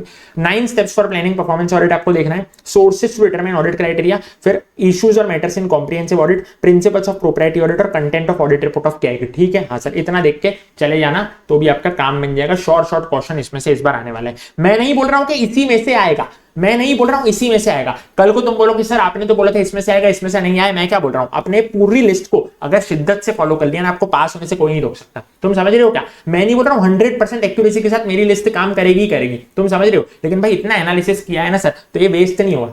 इतना एनालिसिस किया है तो भाई ऐसा वेस्टेज वाला तो एनालिसिस नहीं किया होगा। तो अपने पूरी लिस्ट को अच्छे से मेरी फॉलो कर लिया ना, आप पास तो आसानी से हो जाओगे, ये मैं आपको बोल सकता हूँ। ठीक है, हाँ सर, पास आसानी से हो जाओगे एक चीज अगर आपने लिस्ट की कर ली तो। अब मैं उसमें आपको पर चैप्टर की गारंटी कोई नहीं दे सकता कि इसी में से आएगा, चलो इसमें से लेकिन नहीं आया, लेकिन ऊपर वाले मान लो एनबीएफसी में से कुछ टॉपिक आ गया, ठीक है, तो ऐसा करके ओवरऑल अगर आप देखोगे ना सर, तो पास तो आप आसानी से हो जाओगे। तो आपको फर्स्ट प्रायोरिटी पे टॉपिक्स रखने, मोस्ट इंपॉर्टेंट टॉपिक्स हैं, ठीक है, एनालिसिस करके। समझ गए क्या? हाँ सर, समझ गए हैं। ओवरऑल अगर आप देखोगे ना सर, आप आसानी से पास हो जाओगे। क्लियर है? हाँ सर। अगला, इंटरनल ऑडिट में एप्लीकेबिलिटी अच्छे से करके चले जाना, ठीक है। फिर एलिजिबिलिटी उसकी अच्छे से करके चले जाना। एलिजिबिलिटी यानी सीए सीए में बन सकता है इंटरनल ऑडिटर, भले वो प्रैक्टिस कर रहा हो या प्रैक्टिस नहीं कर रहा हो, या कोई भी प्रोफेशनल जो कि बोर्ड ने डिसाइड किया वो बन सकता है। इंटरनल ऑडिट प्लान का एक क्वेश्चन है टीवाई के 7, वो करके चले जाना, पेज 16.8 पे मिलेगा मॉड्यूल के। अपने जो चार्ट्स फॉलो कर रहे हैं उनको तो हेडिंग से ही मिलेगा। इंटरनल ऑडिट प्लान करके एक हेडिंग होगी, scope of internal auditors work, उसकी भी एक हेडिंग होगी, रिव्यू ऑफ वाले पॉइंट है, रिव्यू ऑफ वाले, ठीक है। फिर स्टेप्स, गैप्स और परफॉर्मिंग इंटरनल ऑडिट एंगेजमेंट, तीनों का आंसर एक ही है। टीवाई के 8 है इसका। स्टेप्स वाला जो आंसर है ना, गैप्स होगा तो भी वही आंसर आएगा, परफॉर्मिंग इंटरनल ऑडिट एंगेजमेंट होगा तो भी वही आंसर आएगा। और टीवाई के 9-10 ड्यू डिलिजेंस, भाई ड्यू डिलिजेंस टीवाई के 1 to 6 करके चले जाना तो भी आपका उद्धार हो जाएगा। इन्वेस्टिगेशन में भी टीवाई के 9, 10, 11, 12, 13, 14 इतना करके आपको चले जाना, ठीक है। फॉरेंसिक इस बार हाई चांसेस है डिस्क्रिप्टिव क्वेश्चन आने के, फॉरेंसिक में से हाई चांसेस है कि डिस्क्रिप्टिव क्वेश्चन मिलेगा। ये 3 मोस्ट इंपॉर्टेंट चीजें होती है उसमें, ये देख के चले जाना। क्लियर है? हाँ सर। उसके बाद इमर्जिंग एरियाज 6 चीज देख के चले जाना। बहुत बड़ा, मतलब बहुत बड़ा भी नहीं, मीडियम साइज चैप्टर है, लेकिन उसमें से भी ये मोस्ट इंपॉर्टेंट है। बीआरएसआर सेक्शन एबीसी 9 प्रिंसिपल्स में से इस बार मेरे को लग रहा है कहीं ना कहीं एमसीक्यू आएगा, और इस बार मेरे को डिस्क्रिप्टिव में ये वाला क्वेश्चन आने के बहुत ज्यादा चांसेस लग रहे हैं। Methodology to provide assurance on BRSR, इस बार मेरे को डिस्क्रिप्टिव में ये आने के चांस ज्यादा लग रहे हैं, ठीक है। 9 प्रिंसिपल्स भी आ सकता है आपके किसमें, डिस्क्रिप्टिव में, लेकिन एमसीक्यू के भी इसमें चांसेस है। देखो डिस्क्रिप्टिव में भी आ सकता है, मैं मना नहीं कर रहा हूँ, लेकिन भाई बच्चे क्या करते हैं, इसको याद करने की कोशिश कर लेते हैं। मैंने बोला याद मत करना, विद मेमोरी टेक्निक। आपको मेमोरी टेक्निक खाली किसमें लगानी है ना, प्रिंसिपल 1 के बाद 2, 3, 4, 5, खाली सीक्वेंसिंग के लिए, ताकि आपको उधर पता चले कि भाई 5 प्रिंसिपल में ये चीज आएगी, लेकिन अंदर का कंटेंट याद नहीं करना, खाली हेडिंग याद करनी है प्रिंसिपल की और नंबर याद करने की, इसमें ये आएगा, इसमें ये आएगा। तो आप मेरा रिवीजन वीडियो देखोगे ना, मस्त तरीके से करा दिए, और ज्यादा भी देर नहीं लगाइए, 30-40 मिनट्स में मैंने पूरा इमर्जिंग एरियाज करवा दिया है, ठीक है। हाँ सर। और अंदर का खाली कंटेंट रीड मारना है, एक पॉइंट मैंने करवाया है। अभी आपको एक पॉइंट करना पड़ेगा, केस स्टडी में वो अलग अंदर का कोई भी पॉइंट दे देंगे, तो सारे पॉइंट डिस्कस किए मेरे रिवीजन वीडियो में जाके देख लेना। और याद नहीं करना है अंदर का कंटेंट, मेरा रिवीजन वीडियो देखोगे आपको आइडिया आ जाएगा। खाली क्या करना है, रीड ही मारना है अंदर का कंटेंट, ठीक है। हाँ, याद क्या करना है, खाली प्रिंसिपल का नाम और नंबर। एमटीपी 1 का एक क्वेश्चन है, वो देख लेना, मई 24 का क्वेश्चन नंबर 4 भी। उसके अलावा प्रोफेशनल एथिक्स में ये चीजें हैं, लेकिन उसमें से भी मोर इंपॉर्टेंट चीजें क्या है ना, वो मैं आपको बताता हूँ सर। सुनो, फर्स्ट प्रायोरिटी पे आपको करने शेड्यूल्स। शेड्यूल्स में पता है कौन से शेड्यूल आपको करने हैं, कौन से शेड्यूल आपको पहले करने हैं। देखो प्रोफेशनल एथिक्स तो आपको पूरा कवर करके चलना है, मैं नहीं बोल रहा हूँ प्रोफेशनल एथिक्स में कोई पर्टिकुलर चीज छोड़ देना, पूरा कवर करना है। पर मोर इंपॉर्टेंट क्या है ना, मॉड्यूल में कोई क्लॉज ऐसे हैं, मतलब कोई शेड्यूल्स ऐसे हैं, बेसिकली क्लॉज 1 क्लॉज 2 होते हैं ना, हाँ, तो कोई क्लॉज ऐसे हैं जिसमें उन लोगों ने इलस्ट्रेशन एग्जाम्पल दे रखे, कोई ऐसे जिसमें उन लोगों ने इलस्ट्रेशन एग्जाम्पल दे ही नहीं रखे। तो जिन क्लॉज में उन लोगों ने एग्जांपल दे रखे हैं ना, क्वेश्चंस दे रखे हैं ना बेसिकली, ठीक है, इलस्ट्रेशन के और टीवाई के, तो वो जिन क्लॉजेस में उन लोगों ने बना के रखे हैं ना, तो वो वाले शेड्यूल ज्यादा जरूरी है, वो वाले बेसिकली क्लॉजेस ज्यादा जरूरी है। तुम समझ रहे हो क्या? हाँ सर। कोई पर्टिकुलर क्लॉज में से अगर मॉड्यूल में क्वेश्चन नहीं बनाएगा, किसमें, इलस्ट्रेशन में, टीवाई के में, तो वो लेस इंपॉर्टेंट क्लॉज हो जाता है। क्लियर है क्या? हाँ सर। तो जिनमें से उन लोगों ने क्वेश्चन बनाए ना, तो वो पहले कर लेना, वो वाले क्लॉजेस पूरे के पूरे पहले कर लेना, ठीक है। हाँ सर। लेकिन पीई में बहुत सारे लोग को दिक्कत होती है, पूरा पूरा याद करना है क्या, मैंने बोला नहीं भाई, पूरी मार्किंग स्कीम समझाऊंगा, क्या याद करना है, क्या रीड करना है, ठीक है। मैं ये नहीं बोल रहा वो क्वेश्चन में से ही आएगा, मैं बोल रहा हूँ वो क्लॉज में से आएगा, वो क्लॉज में से आने के ज्यादा चांस है, तो वो क्लॉज पढ़ लेना जिसमें से इन लोगों ने क्वेश्चन बनाए। हो सकता है वो लोग अपने खुद से बना के दे, लेकिन वो क्लॉज में से बनने के चांसेस ज्यादा है जिसमें से इन लोगों ने मॉड्यूल में क्वेश्चन बना के दिए। फिर सेकंड प्रायोरिटी पे आपको काउंसिल गाइडलाइंस करना है।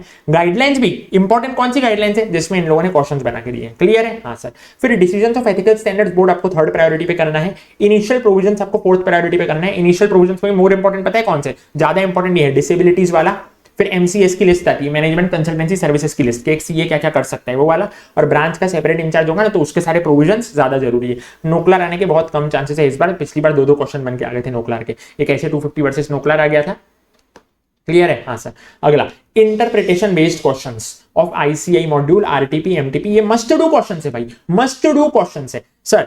अब मेरे जो क्वेश्चन चार्ट्स यूज कर रहे हैं ना, उनको ये क्वेश्चन देखने की जरूरत नहीं, आप क्वेश्चन चार्ट्स ही करके जाना भाई, उधर तो अपन ने बेस्ट तरीके से कवर किया है, 0.5 to 2 पेजेस में अपन ने पर एसे पर चैप्टर को कवर किया है, तो उनको तो वो चार्ट्स ही देख के जाने। लेकिन जो बाहर वाले फैकल्टी वाले लोग हैं, जो दूसरी फैकल्टी से पढ़ रहे हैं, वो लोग आपको क्या करना है ना, ये मस्ट डू क्वेश्चन है मॉड्यूल के, ये तो आपको करने ही करने हैं। मॉड्यूल हमारी गीता है, कुरान है, तुमको पता है ना सर? हाँ सर। मॉड्यूल को प्लीज तुम इग्नोर नहीं कर चल सकते हो, आप मॉड्यूल के क्वेश्चन छोड़ के क्वेश्चन बैंक के क्वेश्चन कर रहे हो तो भाई आप गलत हो। क्लियर है क्या? हाँ सर।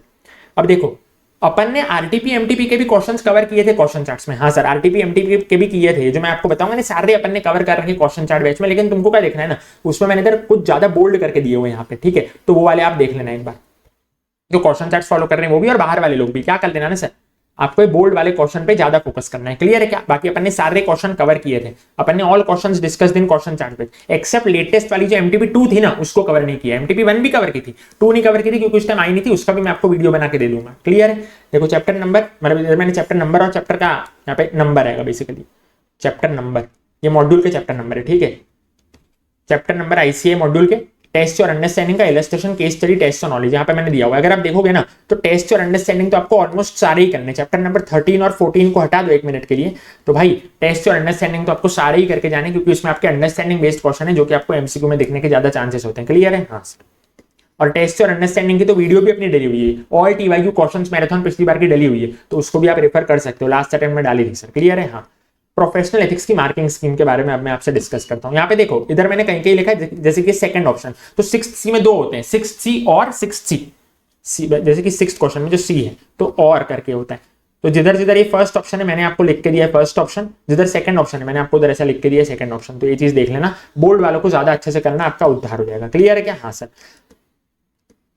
एक और बात सर, RTP MTP करें कि नहीं करें, चलो उसके भी ऊपर मैंने नीचे डिस्कस किया है। मैं बोल रहा था कि पहले मई 24 की करना, उसके बाद टाइम मिले ना तो ही नवंबर 24 की करना। डिस्कस करता हूं मैं डीप में। और अभी तक भाई लाइक नहीं किया ना, लाइक कर लो, मैंने तो गला सूख गया तुम लोग को, बता दे।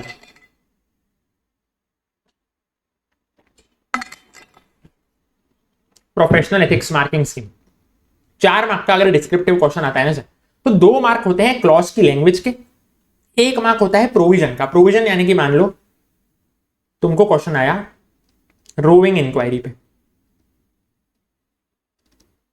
वो किस में आता है? क्लॉज 6 में आता है। तो क्लॉज 6 की लैंग्वेज के 2 मार्क्स होते हैं, और अंदर रोविंग इंक्वायरी के प्रोविजन का 1 मार्क होता है। ठीक है? हाँ सर। और 1 मार्क होता है कंक्लूजन का। अब बड़े ध्यान से सुनना सर, 0 मार्क होते हैं फैक्ट्स ऑफ द केस के, लेकिन तो भी कंपलसरी है, उसके मार्क्स 0 होते हैं, लेकिन अगर आपने नहीं लिखा ना तो आपके मार्क्स कटेंगे। तुम समझ रहे हो क्या? ये लिखना कंपलसरी होता है। Facts of the case 1 liner में लिखना होता है, बड़ा बड़ा मत लिखना। और रिलेशन विद केस स्टडी, कि ये फैक्ट्स ऑफ द केस का केस स्टडी से क्या रिलेशन है, कि मान लो राम इसमें ऐसा कर रहे हैं, श्याम इस केस में ऐसा कर रहे हैं, वो सारी बातें। क्लियर है? हाँ सर। तो ऐसे आपको मार्क्स मिलते हैं, ये लिखना कंपलसरी है। ऐसा नहीं कि मार्क्स से तो नहीं लिखोगे भाई, कट जाएंगे अगर आपने नहीं लिखा ना, मार्क्स कट जाते हैं आपके। क्लियर है? हाँ सर। ये आपको बड़े ध्यान से देखना है सर। अब क्लॉज की जो लैंग्वेज है ना, जिसके आपको 2 मार्क्स मिलते हैं, मैंने बोला अपने मैजिक चार्ट से, जिसमें अपन ने 1 लाइनर में क्लॉज की लैंग्वेज कर रखी है, 1 लाइनर में, और एकदम चार्ट्स फॉर्मेट में कर रखी है। ठीक है? तो प्रोविजन ओन वर्ड्स में लिखोगे चलेगा। रोविंग इंक्वायरी के बारे में प्रोविजन ओन वर्ड्स में लिखोगे ना सर, बिंदास तरीके से चलेगा, आपको पूरा 1 मार्क मिल जाएगा सर, उसमें पूरा 1 मार्क। लेकिन क्लॉज की लैंग्वेज आपको डिक्टो याद होनी चाहिए, जिसके लिए मैंने आपको 7-8 पेज के अंदर पूरे क्लॉज के अलॉन्ग विद मेमोरी टेक्निक्स सब कुछ कवर किया है। और सर इसकी रिवीजन वीडियो भी प्रोफेशनल एथिक्स वाली बेस्ट रिवीजन वीडियो, मैं आपको गारंटी के साथ बोल रहा हूं भाई, ऐसी रिवीजन वीडियो मिल जाए तो मेरे को बता देना। प्रोफेशनल एथिक्स की बेस्ट एवर रिवीजन वीडियो, सब कुछ इन डेप्थ मैंने 5 घंटे में कवर करा है। और जिनको नहीं झेल पा रहे हो ना 5 घंटा की भाई बहुत ज्यादा लग रहा है, तो उसको 1.5x की स्पीड में देख लेना सर, 1.5x की स्पीड में देख लेना, एकदम शांति से सारी चीजें मैंने कवर कराई है। मैंने उसमें घाई नहीं करी है, उधम नहीं मचाया मैंने उसमें। क्लियर है? हाँ सर। तो ये प्रोफेशनल एथिक्स की वीडियो देख के चले जाना, आपका उद्धार हो जाएगा। उसमें मैंने सारे डिस्कस भी कर रखे। ठीक है? और वो जो आपको गूगल ड्राइव की मैं लिंक की बात कर रहा हूं सर, गूगल ड्राइव की लिंक, उसमें ही आपको ये प्रोफेशनल एथिक्स मैजिक चार्ट्स करके मिलेगा। एक तो कंपाइल्ड पीडीएफ, जो कि मैंने आपको बोला आपको रेफर करनी है, नहीं रेफर कर रहे हो तो अभी आप किसी और फैकल्टी की बुक रेफर कर रहे हो तो मैं बोलूंगा मेहरबानी करके मेरी बुक अब रेफर मत करना। ठीक है? हाँ सर। कोई पर्टिकुलर कॉन्सेप्ट के लिए आपको करना हो कि चलो ये पर्टिकुलर ऐसे मैंने देख लिया है, इंपॉर्टेंट क्वेश्चंस मार्क करने, तो उसके लिए देख लेना। इंपॉर्टेंट क्वेश्चन जो मैंने ऊपर आपको दिखाया वो भी मैंने आपको मॉड्यूल में से दे ही रखा है, वो भी मैंने आपको मॉड्यूल में से रेफरेंस सारा दे ही रखा है।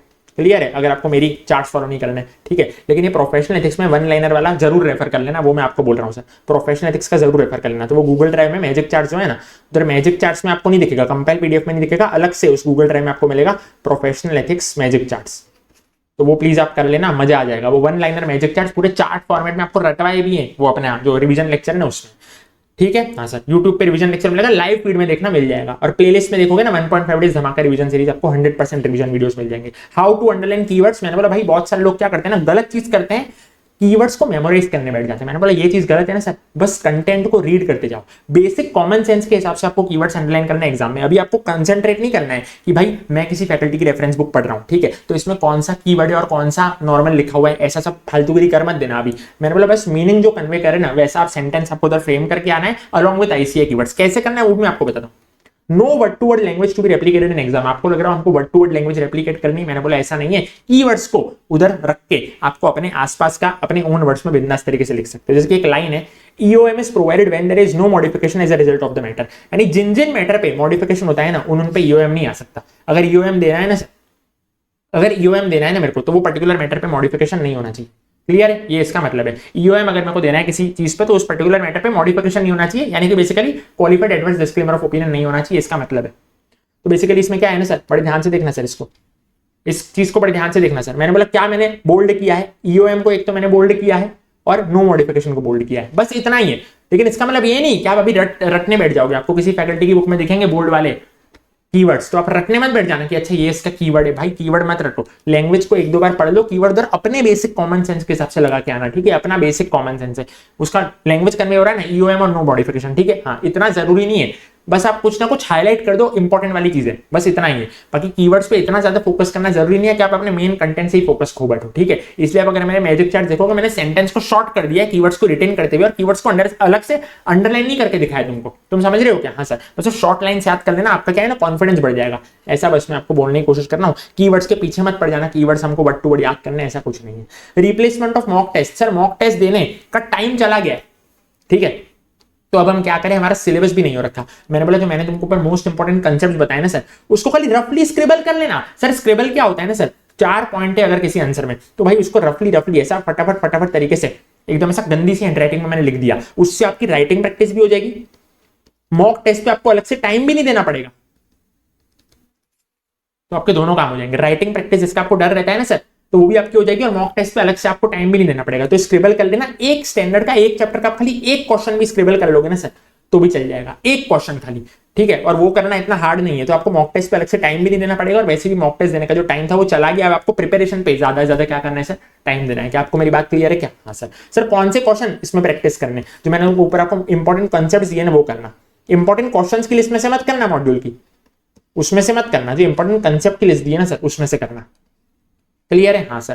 पर चैप्टर पर स्टैंडर्ड का वेटेज कितना रहता है? भाई लोग है ना डर जाते हैं बच्चे कि भाई अगर मैंने ये पर्टिकुलर ऐसे छोड़ दिया तो मेरे तो 10-15 मार्क्स गए। मैंने बोला भाई ऐसा डरने की जरूरत नहीं है। प्रोफेशनल एथिक्स को निकाल दो, उसमें से 20 से 28 मार्क का आता है, और क्वालिटी कंट्रोल को एक बार हटा दो, उसमें से 5 या 10 नंबर का आता है, 5 या 10 नंबर का आता है, ठीक है। उसके अलावा अब क्वालिटी कंट्रोल देखो, मैक्सिमम 10 नंबर का आता है, बाकी कभी कभी 5 का भी आता है, ठीक है सर, 5 का भी आता है। मैंने बोला उसके अलावा 4 to 7 मार्क्स का वेटेज होता है पर एस्से का, पर एस्से एसआरई ऐसे ही एसआरएस का, ठीक है, और पर चैप्टर का। यानी अगर आप कोई पर्टिकुलर चैप्टर छोड़ रहे हो ना, तो टेंशन में मत आना कि मैंने कितने मार्क्स इसके जाने दिए, मेरे तो 10-15 मार्क्स गए रे हे राम। मैंने बोला टेंशन मत लो, don't worry if you are leaving any standard chapter, बाकी सब अच्छे से कर लो, परफेक्शन अप्रोच फॉलो करो, और 4 to 7 मार्क्स का ही नुकसान है, तो ज्यादा टेंशन लेने की जरूरत नहीं है। 118 मार्क्स का पेपर होता है, आप आसानी से फोड़ लोगे भाई, भरोसा रखो ना। और इसी बात पे कमिटमेंट करके जाना कमेंट में, that yes I will definitely score 70+ in CA final audit, ठीक है। अब मैं आगे तो बिगेस्ट मिस्टेक्स, बच्चे गलती करते हैं, मेरे को दिल से दुख होता है, प्लीज आप ये गलती मत करना भाई, प्लीज प्लीज प्लीज भाई। ये गलती अगर आपने सुधार ली ना, मैं आपको गारंटी के साथ बोल रहा हूँ, पास हो जाओगे ऑडिट में, पास हो जाओगे sir. Over focus on standards and ignoring chapters, direct questions आपको देखने को मिलते हैं सर चैप्टर्स में से, ठीक है सर। आप क्या करते हो ना, ओवर फोकस अपना डालते हो स्टैंडर्ड्स पर, चैप्टर्स को भाड़ में जाने देते हो। मैंने बोला प्लीज ये गलती मत करना। तो सर आप बोलोगे कि नहीं सर पिछली बार तो भाई हमने देखा था बहुत टफ क्वेश्चंस आए थे, भाई वो क्वेश्चंस टफ नहीं आए थे। अगर आपने जरा सा भी, मैं बोलता हूं स्टैंडर्ड्स का अगर आपने 50% टाइम भी आपने अगर चैप्टर्स को दे दिया होता ना, तो आपको पता चल जाता कि भाई वो क्वेश्चंस इतने भी टफ नहीं आए थे, ठीक है। बड़े बड़े माना उन लोगों ने केस स्टडी दे रखी थी, लेकिन अगर आप एंड में देख रहे थे ना सर, एंड वाली लाइन, अगर आपने अच्छे से उसको पढ़ा होता ना तो आप आसानी से टैकल कर देते। मैंने आपको लास्ट टाइम भी बोला था, वापस बोल रहा हूँ, प्लीज चैप्टर्स को भाव देना, चैप्टर्स ही आपको पास करवाएंगे, ठीक है सर? हाँ सर। अगला भाई, अगला इंपॉर्टेंट बात भाई, एकदम गेम चेंजर बात, लीविंग न्यू स्टैंडर्ड्स, ये बिगेस्ट मिस्टेक है सर। 800 की सीरीज एसआरएस, एसआरई, एसएई, भाई इसमें से डायरेक्ट और इजी क्वेश्चन तुमको देखने को मिलेंगे मिनिमम 15 मार्क के। मैं तो पता है तुमको क्या बोलता हूं, एक बार एसए को साइड में रख के भाड़ में जाने दो, एक बार एसए को, ठीक है? चैप्टर्स को, ये नए वाले स्टैंडर्ड्स को, ठीक है? 800 सीरीज, एसआरएस, एसआरई, एसएई और प्रोफेशनल एथिक्स, इतना भी करके चले गए ना, आप पास हो जाओगे, ट्रस्ट में आप पास हो जाओगे, ठीक है? उसके बाद फ्रेमिंग का एक क्वेश्चन आता है, qualified adverse disclaimer of opinion frame करके दिखाओ। अब बच्चों को वो आता ही नहीं, बच्चे छोड़ के चले जाते हैं भाई, उसमें फुल मार्क्स देता है आईसीआई। नॉर्मली आईसीआई ऑडिट में किसी भी क्वेश्चन में फुल मार्क नहीं देता, लेकिन उस पर्टिकुलर आंसर में वो फुल मार्क्स देता है। तो सर बहुत ज्यादा आसान है, बहुत ज्यादा आसान है वो करना। अगर आप मेरा रिवीजन वीडियो देखोगे ऐसे 705 का, आपको बढ़िया तरीके से एक स्पेशल कंसिडरेशंस करके क्वेश्चन है, तो वो कर लेना भाई, वो कर लेना। उसमें लैंग्वेज मैंने पूरी बताई कि किस लैंग्वेज में आपको ओपिनियन ड्राफ्ट करना है, आपका उद्धार हो जाएगा, फुल मार्क्स उसमें मिलेंगे, ठीक है? फुल मार्क्स आपको मिलते हैं, अनलाइक ऐसे क्वेश्चंस में कभी भी आपको फुल मार्क्स नहीं मिलते, ठीक है? और मैं आपको बोल रहा हूं, जब भी ओपिनियन आप ड्राफ्ट करो ना, पैरा फॉर्म में करना होता है। मैंने भी थोड़ी सर्टिफाइड कॉपी देखी थी लोगों की, पॉइंट वाइज में ओपिनियन फ्रेम कर दिया। भाई ऐसा तो मत करो मेहरबानी करके, सीए फाइनल के बच्चे हो आप, ठीक है? हाँ सर। उसके बाद not following perfection approach, please भाई, अब जो हुआ है ना सर, मैं बोल रहा हूं देखो सर, अगर अभी आपका 65% सिलेबस हो गया है ना सर, 65 नहीं, छोड़ो, चलो आपको एक सेफ मैं बताता हूं, अगर आपका भी 75% सिलेबस हो गया है ना सर, तो प्लीज उसी को बार बार रिवाइज करो, आप आसानी से पास हो जाओगे ऑडिट में, ठीक है? हाँ सर। अगर आपका 75% नहीं हुआ है तो प्लीज 75% मार्क तक लेके जाओ अपने सिलेबस को, फिर उसी को बार बार करने की कोशिश करो, जो छूट गया वो छूट गया, ठीक है सर? वो 75% में क्या करना है, स्पेशल फोकस दे देना ये ऊपर वाले जो मैंने तुमको इंपॉर्टेंट टॉपिक्स बताए ना उसमें, और बाकी सारी चीजों को देख के चले जाना। क्या तुमको क्लियर है क्या? देखो सर मैं क्या बोल रहा हूं सर, मैं भी आपको आपके टाइप्स ऑफ स्टूडेंट बताता हूं। देखो सर, टाइप्स ऑफ स्टूडेंट मैं बोल रहा हूं, देखो सर बड़े ध्यान से सुनना सर। एक मैं आपको एक ऑप्शन दे रहा हूं, ऑप्शन 1, ऑप्शन 2, ये पास होने के ऑप्शन है भाई, बड़े ध्यान से सुनो और लाइक कर दो जिसने अभी तक लाइक नहीं किया। ऑप्शन 1, ये जो मैंने इंपॉर्टेंट टॉपिक्स बोले ना, ऊपर इंपॉर्टेंट टॉपिक्स की लिस्ट दिए, ये ऑल चैप्टर्स की खाली इंपॉर्टेंट टॉपिक्स की लिस्ट करके चले जाना, आप पास हो जाओगे पक्का पक्का। ऑल टॉपिक्स की करके चले जाना, या तो फिर 75% सिलेबस ही करना, 75% चैप्टर्स करना, 75% सिलेबस करना। सर 75% कैसे पता चलेगा? मैं तुमको भी एबीसीडी एनालिसिस दूंगा ना, उसमें से ए भी पूरे कर लेना और सी को खाली हाफ कर लेना, ठीक है? फिर इसमें से तुमको 100% टॉपिक्स करके जाने पड़ेंगे। फिर मेरी इंपॉर्टेंट वाली लिस्ट मत देखना, 100% टॉपिक्स करके जाना। ये आप ऑप्शन 1 या ऑप्शन 2 कुछ भी आप फॉलो करोगे ना, आप पक्का पक्का पास हो जाओगे। ऑप्शन 1 इंपॉर्टेंट टॉपिक्स करना ऑल चैप्टर्स के, पास हो जाओगे पक्का पक्का। ऑप्शन 2 में 75% सिलेबस ही करना, 25% गया तेल लेने, तेल चाटने, भाड़ में गया, 100% टॉपिक्स उसके करके चले जाना। ए बी आप करके जाओगे और सी को खाली ऊपर ऊपर से देख लोगे ना, तो भी आपका काम बन जाएगा। फिर 25% में आपका भले इमर्जिंग एरियाज बाकी रह गया हो, डिजिटल ऑडिट बाकी रह गया हो, बैंक ऑडिट बाकी रह गया हो, भाड़ में जाए, तुमको देखना ही नहीं है, तुम्हारे लिए वो चीज एग्जिस्ट ही नहीं करती है। क्लियर है क्या? हाँ सर, ये चीज आपको करनी है सर, ठीक है? और ये कोई करना, मैंने बोला इंपॉर्टेंट टॉपिक्स की अगर आपने लिस्ट देख ली ना सर, तो भी आप एकदम फायदे में आ जाओगे। और भले आप ये 75% सिलेबस वाले कैटेगरी में हो, तो भी आप ये इंपॉर्टेंट टॉपिक्स की लिस्ट तो देख ही लेना, क्योंकि वो लिस्ट कैसी है ना, अगर आप बाकी सारी चीजें एक बार पढ़ रहे हो ना, तो वो वाली चीजें आपको 3 बार पढ़नी है, वो हाई प्रायोरिटी टॉपिक्स है, उसमें से तो पक्का पक्का क्वेश्चन आपको देखने को मिल ही सकते हैं, वो चीजें उसमें। क्लियर है क्या? हाँ sir. Not following perfection approach, ये गलती है। मैंने बोला 75% सिलेबस को एकदम बार बार अच्छे से करो। फिर directly jumping two questions after revision video. कुछ लोगों को लगता है कि हम लोग रिवीजन वीडियो देखेंगे और डायरेक्टली जाके क्वेश्चन सॉल्व कर लेंगे। भाई कॉन्सेप्ट कौन पढ़ेगा? भाई प्लीज ऑडिट में ये गलती मत करना। ये चीज जीटी आईडीटी के लिए चल जाएगी कि भाई मैंने किसी का वीडियो देख लिया और डायरेक्ट क्वेश्चन सॉल्विंग पे आ गया। ऑडिट के लिए चीज नहीं चलेगी। आपको अपने notes, magic charts, concept book जो भी आप फॉलो कर रहे हो, वो चीज आपको पढ़नी ही पड़ेगी। एक बार तो पढ़नी पड़ेगी। ऐसा नहीं सोच सकते हो आपकी भाई मैं वीडियो देख के डायरेक्टली क्वेश्चन सॉल्व कर लूं। अभी क्वेश्चन सॉल्व हो जाएंगे, एग्जाम में क्लिक नहीं होगा। ये मैं आपको हार्श रियलिटी बता रहा हूं। बाकी मैं तो बोल सकता हूं मेरे रिवीजन वीडियो को बार बार देखो, हो जाएगा। लेकिन भाई रिवीजन वीडियो देखो, उसके बाद खुद पढ़ना ही पड़ेगा। एग्जाम लिखने तुम्हारी मैं नहीं आऊंगा। ये हार्श रियलिटी है जो कि मैं तुमको बता रहा हूं। मेमोराइजिंग वर्ड टू वर्ड, ये गलती है ना। अभी मैंने आपको ऊपर समझाया, खाली कीवर्ड्स याद करने, अभी ऊपर समझाया, देख लेना वो वाला पार्ट। परफेक्शन इन एसेज, भाई लोग सोचते हैं हम परफेक्शन लाए एसेज में। बाकी न्यू स्टैंडर्ड्स तेल लेने गए, प्रोफेशनल एथिक्स तेल लेने गया, चैप्टर्स तेल लेने गए। मैंने बोला भाई उधर से ही तो तुमको मार्क्स बटोरने, इधर को तुमने अगर मान लो कच्चा पक्का किया भी, परफेक्शन तुम नहीं लेके आए एसे में, तो भी तुमको उधर डायरेक्ट क्वेश्चन नहीं दिखने वाले। डायरेक्ट क्वेश्चन तुमको किसके मिलेंगे? न्यू स्टैंडर्ड्स के मिलेंगे, चैप्टर्स के मिलेंगे। तो उधर परफेक्शन लाओ ना भाई। इधर तुमको कुछ जरा भी उन लोगों ने हिला दिया ना, तुम्हारी टेंशन बढ़ जाएगी, तुम समझ रहे हो कि एग्जाम में तो परफेक्शन लाना है तो वो चैप्टर वगैरह में लाओ, एसएस को तुम लोग 3-3 बार देख लो, रीड मार लो, क्लियर है? यस। फिर अगला क्या है ना, just focusing on questions and ignoring concepts. लोग क्या कहते हैं ना, क्वेश्चन बैंक बार बार करो। भाई कंसेप्ट आपको करना ही करना है ऑडिट में, कंसेप्ट का कोई तोड़ नहीं है, क्वेश्चन न्यू फ्रेम होते हैं, ठीक है? हाँ sir. Too much importance to RTP, MTP, BOS portal, MCQs even when syllabus is pending. महाशय का सिलेबस ही पेंडिंग है और ओ एमसीक्यू, चलो मैं एमसीक्यू सॉल्व करता हूं पोर्टल से, ओ आरटीपी आ गई, एमटीपी क्या आ गई, भाई तेरा सिलेबस तो कर ले मेरे भाई, ठीक है? तो ये मेहरबानी करना मेरे ऊपर, खुद के ऊपर मत, तो मेरे ऊपर कर देना कम से कम। आरटीपी, एमटीपी, बीओएस पोर्टल कुछ एग्जिस्ट ही नहीं करता है तुम्हारे लिए जब तक तुम्हारा सिलेबस नहीं हो रखा। मैंने तुमको इंपॉर्टेंट टॉपिक्स की लिस्ट दे रखी है ना, वो तुमको पहले अच्छे से करनी है, उसको बार बार करके चले जाना, पास हो जाओगे। मैं बार बार बोल रहा हूँ एबीसीडी एनालिसिस, बार बार बोल रहा हूँ एबीसीडी एनालिसिस चालू होने से पहले भी मेरी इंपॉर्टेंट टॉपिक्स की लिस्ट को बार बार कर लोगे, पास हो जाओगे। 100% revision videos with all points मैंने आपको डाल के दिए उधर, सारे के सारे डिटेल पॉइंट्स मैंने कवर किए, मैंने आपको बोला यूट्यूब पे आपको मिलेंगे। 1.5 डेज धमाका revision series 100% magic charts freely uploaded है, ठीक है? और जो टॉपिक में चेंज हुआ है उसको मैंने सेपरेटली अपलोड किया है, मैंने आपको बताया न्यू चार्ट्स वाला अभी जो कॉन्सेप्ट बताया ना मैंने आपको। एक तो गूगल ड्राइव में मैजिक चार्ट्स की कंपाइल पीडीएफ मिलेगी, बाकी सारे अलग से 3-4 ऐसे के मिलेंगे, ठीक है? यूट्यूब की प्लेलिस्ट ये है 1.5 डेज धमाका रिवीजन सीरीज, डेली एमसीक्यू मैं डाल रहा हूं सर टेलीग्राम चैनल पे, अभी आज से वापस चालू हो जाएंगे। और ऑडियो पॉड्स तो आपको सुनना ही सुनना है, उसमें 2 मिनट में मैं टफ वाले कंसेप्ट आपको रिवाइज कराता हूँ, रिवाइज नहीं पूरा कंसेप्चुअली समझाता हूँ, वो जाकि सबसे ज्यादा आईसीआई पूछता है, ठीक है? वो वाले कंसेप्ट अपन करते हैं। अभी एबीसीडी एनालिसिस है, इसको बड़े ध्यान से देखना sir. A category, B category, C category, D category. D category एकदम लास्ट में करनी है, मैंने क्या बोला, और ये अपनी एबीसी कैटेगरी। अब देखो ए कैटेगरी में है ना, इस बार ड्यू डिलिजेंस और फॉरेंसिक को मैंने डाला है, फॉरेंसिक आने के इस बार वेरी हाई चांसेस है, क्लियर है? पीएससी ऑडिट का भी शॉर्ट क्वेश्चन तुमको देखने को मिल सकता है। उसके बाद ये बी कैटेगरी है, सी कैटेगरी है, डी कैटेगरी देख लेना, क्लियर है? हाँ सर। उसके अलावा कारो एंड ड्राफ्टिंग ऑफ ओपिनियन, ये मैंने ए कैटेगरी में रखा है, इसमें से एक क्वेश्चन पक्का तुमको मिलने वाला है।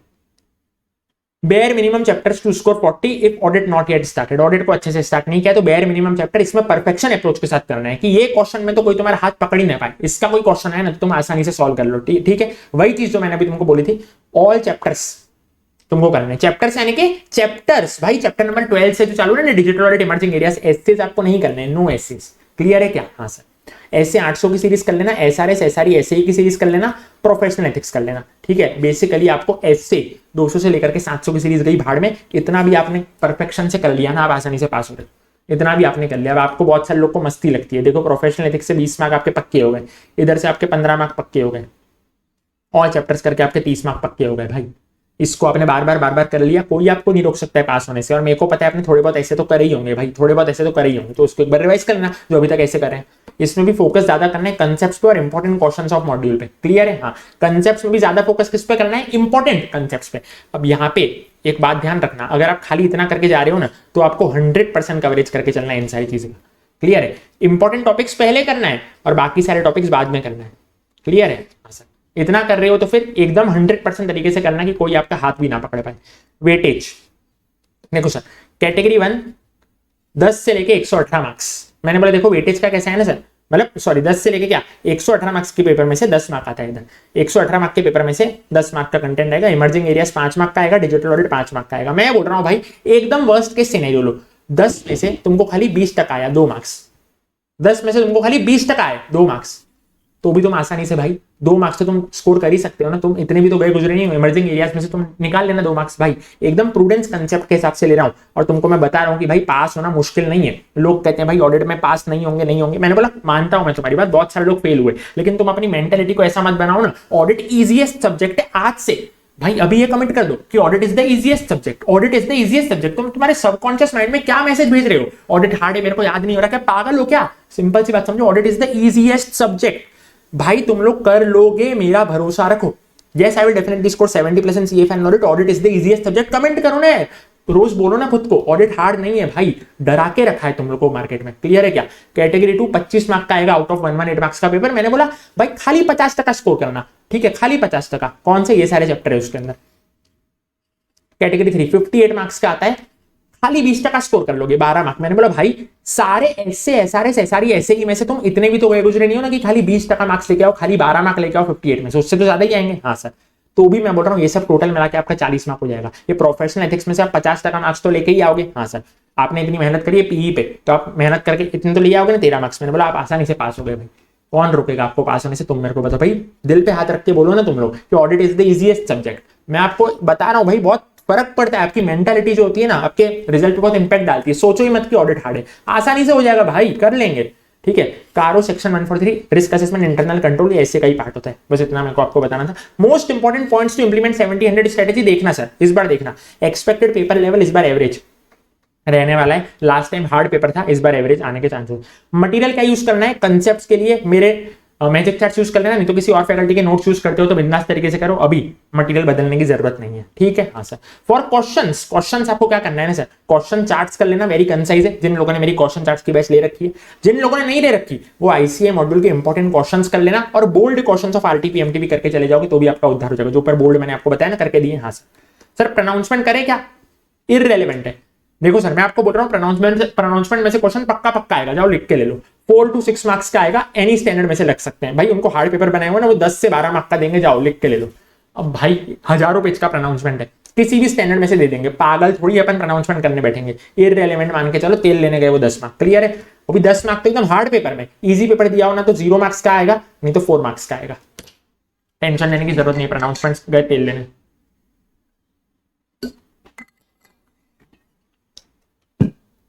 अब ऑडिट एक ऐसे सब्जेक्ट है ना, इसमें से क्वेश्चन रिपीटेशन के लेस चांस है। Question same to same repeat नहीं होते, लेकिन क्वेश्चन में पूछे जाने वाले कंसेप्ट रिपीट होते हैं, तो ज्यादा फोकस हमेशा आपको कंसेप्ट पे करना है एज कंपेयर टू क्वेश्चंस। अब 1.5 डेज में लोगों के कॉन्सेप्ट्स भी नहीं होते, तो क्वेश्चंस तो दूर की बात है भाई, क्वेश्चन तो प्रैक्टिस होना पॉसिबल ही नहीं है, क्योंकि कंसेप्ट ही होते होते टाइम चला जाता है। तो आज आप जितनी भी क्वेश्चंस प्रैक्टिस कर लो ना, it's all about last 1.5 days. तो 1.5 डेज में आपको ज्यादा टाइम नहीं मिलेगा, कंसेप्ट्स आपने करने हैं, उसमें भी पहले ये मेरे वाले इंपॉर्टेंट कंसेप्ट्स कर लेना, तो आप आसानी से पास हो जाओगे। फिर आपको क्वेश्चंस करने हैं मॉड्यूल वाले इंपॉर्टेंट क्वेश्चंस और बोल्ड वाले आरटीपी एमटीपी। बाकी आप कितने भी देख लो पास पेपर आरटीपी एमटीपी 2018 से लेकर के, अभी कुछ मतलब नहीं है, क्योंकि 1.5 डेज में आपकी सारी बातें अटक जाती है। क्लियर है क्या? हाँ सर। पॉइंट वाइज प्रेजेंटेशन आपको करना है ऑलवेज विद 1 लाइन गैप। भले आईसीआई मॉड्यूल में कोई आंसर पैरा में हो ना, तो भी आपको पॉइंट वाइज में लिखना है, लेकिन डिफरेंस बिटवीन के जो आंसर होते हैं ना, उसमें जो मॉड्यूल में प्रेजेंटेशन है वही आपको रखनी है। जैसे एसक्यूसी1 ऐसे 220 का जो डिफरेंस बिटवीन है, मॉड्यूल में चार्ट फॉर्मेट में, तो आपको भी चार्ट फॉर्मेट में लिखना है। ठीक है, उधर आप पैरा फॉर्मेट में लिख के नहीं आ सकते। एमसीक्यूज आपको कैसे करने सर? फर्स्ट प्रेफरेंस हमेशा आईसीआई मॉड्यूल के करना। मेरी मैराथन डली हुई है 50 मिनट के अंदर अंदर, सारे मैंने करवा दिए आईसीआई मॉड्यूल के, लास्ट टाइम डाली थी। सेकंड प्रेफरेंस आपको करना है आरटीपी एमटीपी मे 24 के एमसीक्यू। ठीक है, देखो अगर आपके पास टाइम नहीं है ना, तो ये सब कुछ रेलेवेंट नहीं है, खाली मॉड्यूल के एमसीक्यू करके चले जाओ। ठीक है, हाँ सर। थर्ड प्रेफरेंस पे आपको करना है आरटीपी एमटीपी नवंबर 24 के। बीओएस पोर्टल तो आपको देखना ही नहीं है जब तक कि आपका 100% सिलेबस अच्छे से नहीं हो गया। ओनली आफ्टर 100% सिलेबस, क्योंकि भाई 1.5 दिन में तुम लोग कोई कंसेप्ट भी, क्वेश्चन भी और सारे के सारे यूएस पोर्टल के एमसीक्यू भी करके चले जाओ, ये चीज तो पॉसिबल नहीं है। तो एकदम एग्जाम ओरिएंटेड बात करो भाई। खाली ये पहला प्रेफरेंस का है और ये दोनों दूसरा तीसरा प्रेफरेंस का है। ठीक है, ये भी टाइम मिलता है तो, नहीं तो भाई अपने आईसीआई मॉड्यूल को ही बार बार करो। मेरा क्या मानना है ना, उस पर्टिकुलर टाइम में जितने में आप सोच रहे हो ना, मैं एमसीक्यू प्रैक्टिस करूं, revise the concepts again and again, आप आसानी से एग्जामिनेशन ले आओगे, आप आसानी से 70+ ले आओगे। क्लियर है? बिगेस्ट मिस्टेक भाई मैंने अभी बताया, excessive focus on essays from which tricky questions में भी आज, मैंने बोला घुमाएगा तो किधर घुमाएगा, एसे में घुमाएगा। And ignoring chapters from which easy questions are आज, मैंने बोला भाई चैप्टर में से तुम लोग को घुमा के नहीं पूछेगा वो। चैप्टर नंबर 12 to 18 जो है ना मॉड्यूल का, उसमें मतलब डिजिटल ऑडिट, बैंक ऑडिट, अपना PSU, group audit, due diligence, investigation, forensic, internal audit, उसके अलावा ऐसे 800 की सीरीज में से इजी क्वेश्चन पूछेगा। एसआरएस, एसआरई ऐसे ही। मेरे रिवीजन वीडियो देख लेना, मैंने तो बोला ना 100% रिवीजन वीडियो अवेलेबल है 100% सिलेबस के, देख लेना, आपको मजा आ जाएगा। ठीक है, हाँ sir. Oral plus cumulative revision, return revision करने का टाइम गया, ओरल रिवीजन आपने करना है। ठीक है, और मैंने जैसे आपको बोला मॉक टेस्ट का रिप्लेसमेंट का स्क्रिबल वाला टेक्निक वो यूज कर लेना, और क्यूमुलेटिव रिवीजन करना है। आज जो पढ़ा ना वो मेरे को कल वापस पढ़ना है, आज कल जो मेरे को पढ़ा वो मेरे को परसों वापस पढ़ना है। ठीक है, मॉक्स देना है क्या? Only 60-65% syllabus. ठीक है, उसके बाद भी मॉक नहीं देना है चलेगा, स्क्रिबल वाला काम कर लेना, आपका टाइम बचेगा, क्योंकि मॉक देने का सच बोलो तो टाइम जा चुका है। क्लियर है? हाँ। रिवर्स रीडिंग आपको करनी है सर। रिवर्स रीडिंग क्या होती है ना, जब आपको पेपर हाथ में मिले ना, तो read last line of question, और उसके बाद ही आप लोग को पूरा केस स्टडी पढ़ना चालू करना है, चाहे वो डिस्क्रिप्टिव हो चाहे वो एमसीक्यू क्वेश्चन हो। ठीक है, दोनों में क्या करना है, केस स्टडी बाद में पढ़नी है, पहले रिक्वायर्ड लाइन देखनी है। आईसीआई वाले तुमको डराने के लिए भाई किसी भी हद तक जा सकते हैं। क्या करेंगे ना, इतना बड़ा क्वेश्चन देंगे जिसमें से 50% चीजें इररिलेवेंट होगी, खाली 50% चीजें ही रेलेवेंट होगी। तो मैंने बोला आपने रिक्वायर्ड पार्ट पढ़ लिया ना, रिक्वायर्ड वाला पार्ट, तो आपको पूरा आइडिया आ जाएगा कैसे करना है। क्लियर है? हाँ।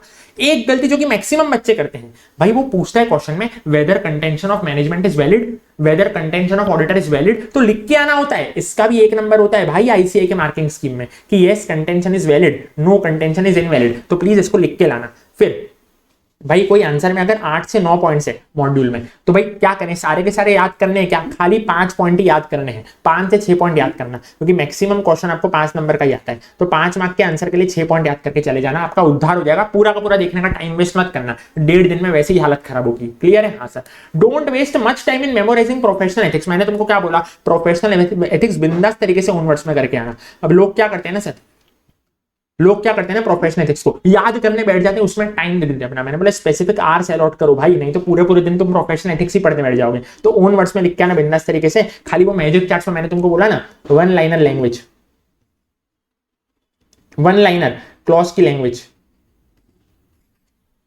वन लाइनर क्लॉज की लैंग्वेज खाली याद करनी है तुमको। इसमें से मैजिक चैट्स में मैंने तुमको बोला ना 5-6 पेज में मैंने कवर करवा दिया है, हर क्लॉज की वन लाइन उतना ही खाली याद करना है। क्लॉज का जो मेन लैंग्वेज है वही याद करना है। अभी अपन ने डीप में डिस्कस किया ये ऊपर प्रोफेशनल एथिक्स का मार्किंग स्कीम। उसके अलावा आरटीपी एमटीपी मई 24 का आपको पहला प्रेफरेंस देना है। टाइम मिले ना तो आरटीपी एमटीपी नवंबर 24 करके चले जाना, और टाइम ना मिले ना तो आरटीपी एमटीपी करके कुछ होता ही नहीं है, खाली मॉड्यूल को ही बार बार करना है। आपके जो भी नोट्स है चार्ट से उसको ही बार बार करना है। और ऑडिट को आपको डेली पढ़ना है जब तक आप एफआर की प्रिपरेशन चालू ना कर दो। जो आपका पहला पेपर है ना एफआर की, जब तक आप एफआर की प्रिपरेशन चालू ना कर दो तब तक आपको ऑडिट डेली पढ़ना है। मोस्ट आस्क्ड क्वेरीज ये तो आपको सुननी है भाई, बच्चों ने मेरे को पूछी।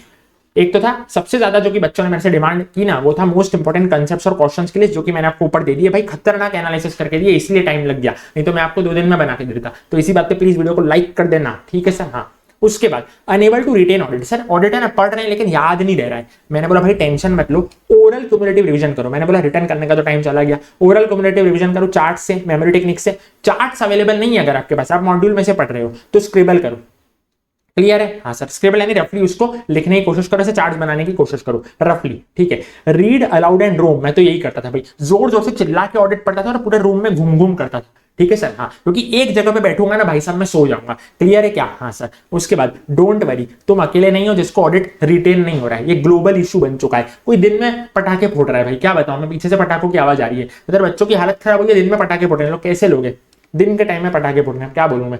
ग्लोबल इशू हो चुका है। क्या हो चुका है? ग्लोबल इशू हो चुका है। तो टेंशन मतलब तुम अकेले नहीं हो भाई, मैं तुमको बोल रहा हूं, तुम लोगों ने अगर थोड़ी सी भी मेहनत ज्यादा कर ली ना तो ऑडिट में तुम पास हो जाओगे। क्योंकि मैं तुमको बोलूं, तुम कॉमन सेंस की बात मारो, मैं पेपर लेके बैठा हूं, 10 पेपर में लेके बैठा हूं, ठीक है। मेरे को पता है भाई ऑडिट कोई भी ज्यादा अच्छे से नहीं करता है, लोग एफआर एएफएम को ज्यादा ध्यान देते हैं, उसकी वो लोग लंबी लंबी क्लासेस लगाते हैं, उसकी रिटर्न प्रैक्टिस करते हैं। तुम मेरे को बताओ भाई, मेरे को अगर ढंग के 1-2 पेपर भी दिख गए ना तो मेरे को मजा आ जाएगा। मेरे को पता है भाई इधर 4 लोग का पेपर है, 4 लोगों ने एकदम अच्छे से नहीं किया, उसमें मेरे को तुम्हारी खाली थोड़ी सी एक्स्ट्रा मेहनत भी तुमने करी ना, मेरे को 5वें पेपर में दिख गई ना, तो मैं बोलूंगा हाँ यार, मेरा एक मेंटालिटी बन जाएगा, पहले 4 पेपर तो घटिया थे, इसने सब अच्छे से कर रखा है, थोड़ी सी भी तुमने एक्स्ट्रा मेहनत कर ली ना 4 के मुकाबले, तुम जीत गए। क्योंकि ऑडिट में भाई कोई ज्यादा ध्यान नहीं देता है, सब लोग एफआर एएफएम डीटी आईडीटी को इज्जत देते हैं, लेकिन भाई तुम ऑडिट को इज्जत नहीं दोगे तो भाई नहीं चलेगा ना ऐसा। तो बस थोड़ी सी तुमने मेहनत कर ली ना एक्स्ट्रा सी, वो एग्जामिनर खुश हो जाएगा, क्योंकि ऑडिट के पेपर उसके पास अच्छी क्वालिटी वाले नहीं आते, उसमें उसको 1-2 अच्छी क्वालिटी वाले दिख गए ना तो बोनस मार्किंग भी दे देता है, उसके सबकॉन्शियस माइंड में वो चीज बैठ जाती है।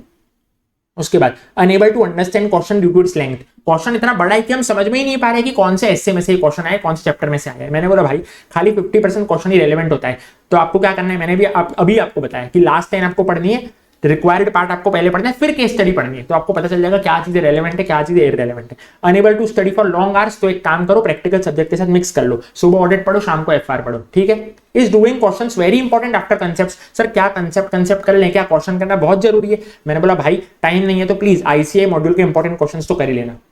ऐसे तो मैं बोलूंगा आपको आईसीआई मॉड्यूल के सारे क्वेश्चन करने, लेकिन प्लीज इंपॉर्टेंट वाले तो करके चले जाना। क्लियर है? टाइम नहीं है तो फिर बाकी के छोड़ देना। क्लियर है? और bold question of RTP MTP अगर आपके ये वाले हो गए ना आईसीआई मॉड्यूल के इंपॉर्टेंट क्वेश्चंस, तो ही अगर ये नहीं हुए मॉड्यूल के क्वेश्चन भी अगर आपके नहीं हुए ना तो ये bold question of RTP MTP तेल लेने में, सिंपल सी बात है।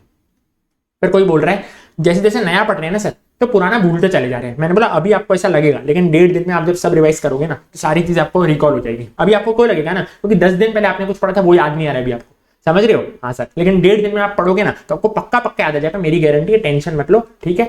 Unable to finish 100% syllabus like my friends, एक बंदा बोलता है भाई, मैंने बोला तुम्हारे फ्रेंड ने भले 100% सिलेबस कर लिया, उसने ऊपर ऊपर से करा होगा, तुम 75% क्वालिटी से कर लो, तुम्हारे फ्रेंड से ज्यादा मार्क्स लेके आओगे। लिख के ले लो भाई, मेरे को मैसेज करोगे एग्जाम वाले डे पे, 75% अच्छे से करोगे, ठीक है, 75% एकदम जबरदस्त तरीके से करोगे, तुम्हारे फ्रेंड से ज्यादा मार्क्स लेके आओगे तुम, या तो खाली मेरे इंपॉर्टेंट कंसेप्ट देख के चले जाओगे तो भी आप पास हो जाओगे। 1.5 डेज का बेस्ट प्लान बता दो, सेपरेट वीडियो आएगी उसकी, हर बार आती है।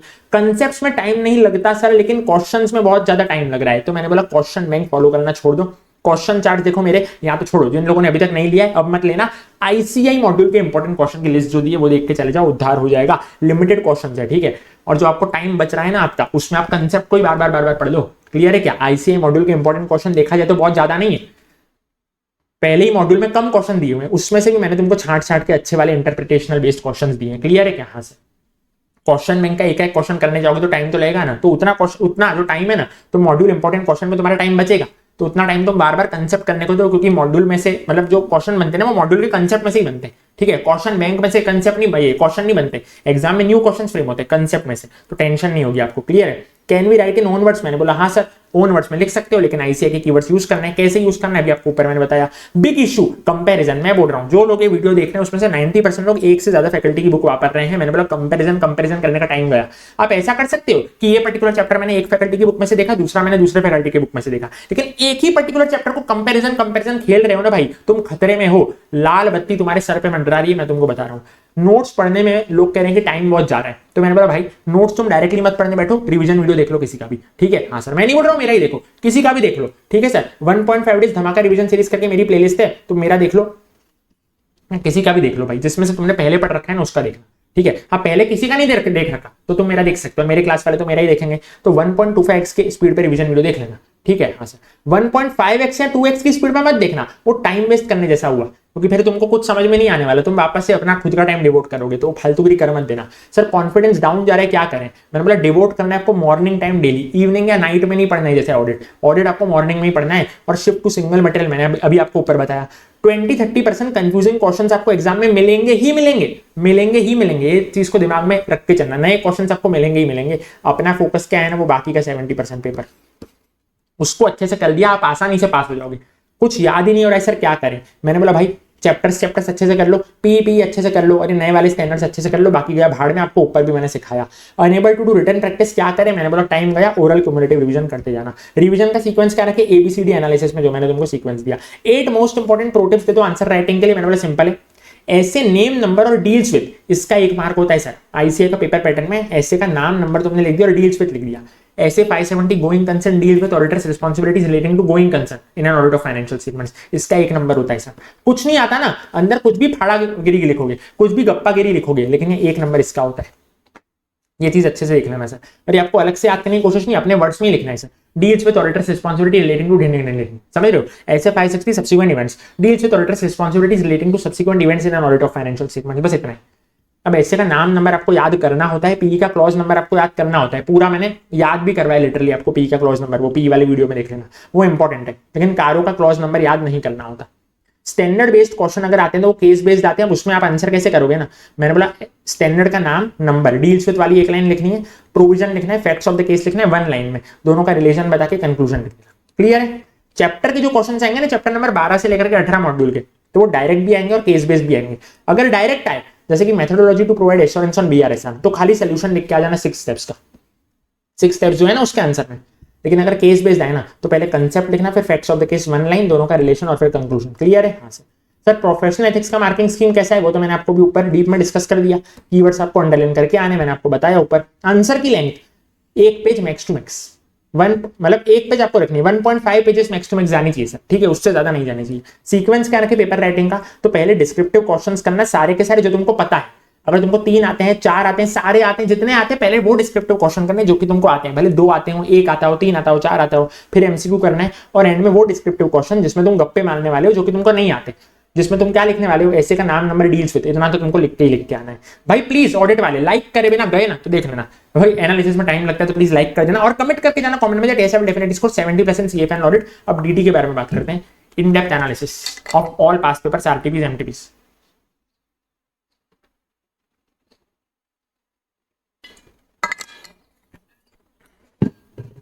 DT के बारे में बात करते हैं, ऑडिट वाले क्या करके जाना, लाइक करके जाना।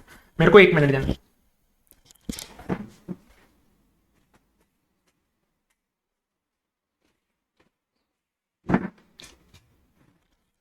हाँ और DT वाले तुम भी भाई लाइक करो, खतरनाक एनालिसिस करके ना हो तुम्हारे लिए। कौन से चैप्टर को इग्नोर करके जाना है, कौन से चैप्टर के खाली कंसेप्ट करके जाओगे तो आपका उद्धार हो जाएगा, कौन से में खाली क्वेश्चन करके जाओगे, कौन से में खाली इंपॉर्टेंट क्वेश्चन करके जाओगे, तो इसलिए थोड़ा टाइम लग जाए क्योंकि बहुत इन डेप्थ एनालिसिस होता है ये। चलो बेसिक कंसेप्ट्स करके तुमको एक चैप्टर है, इग्नोर करके चले जाना। क्लियर है? हाँ सर।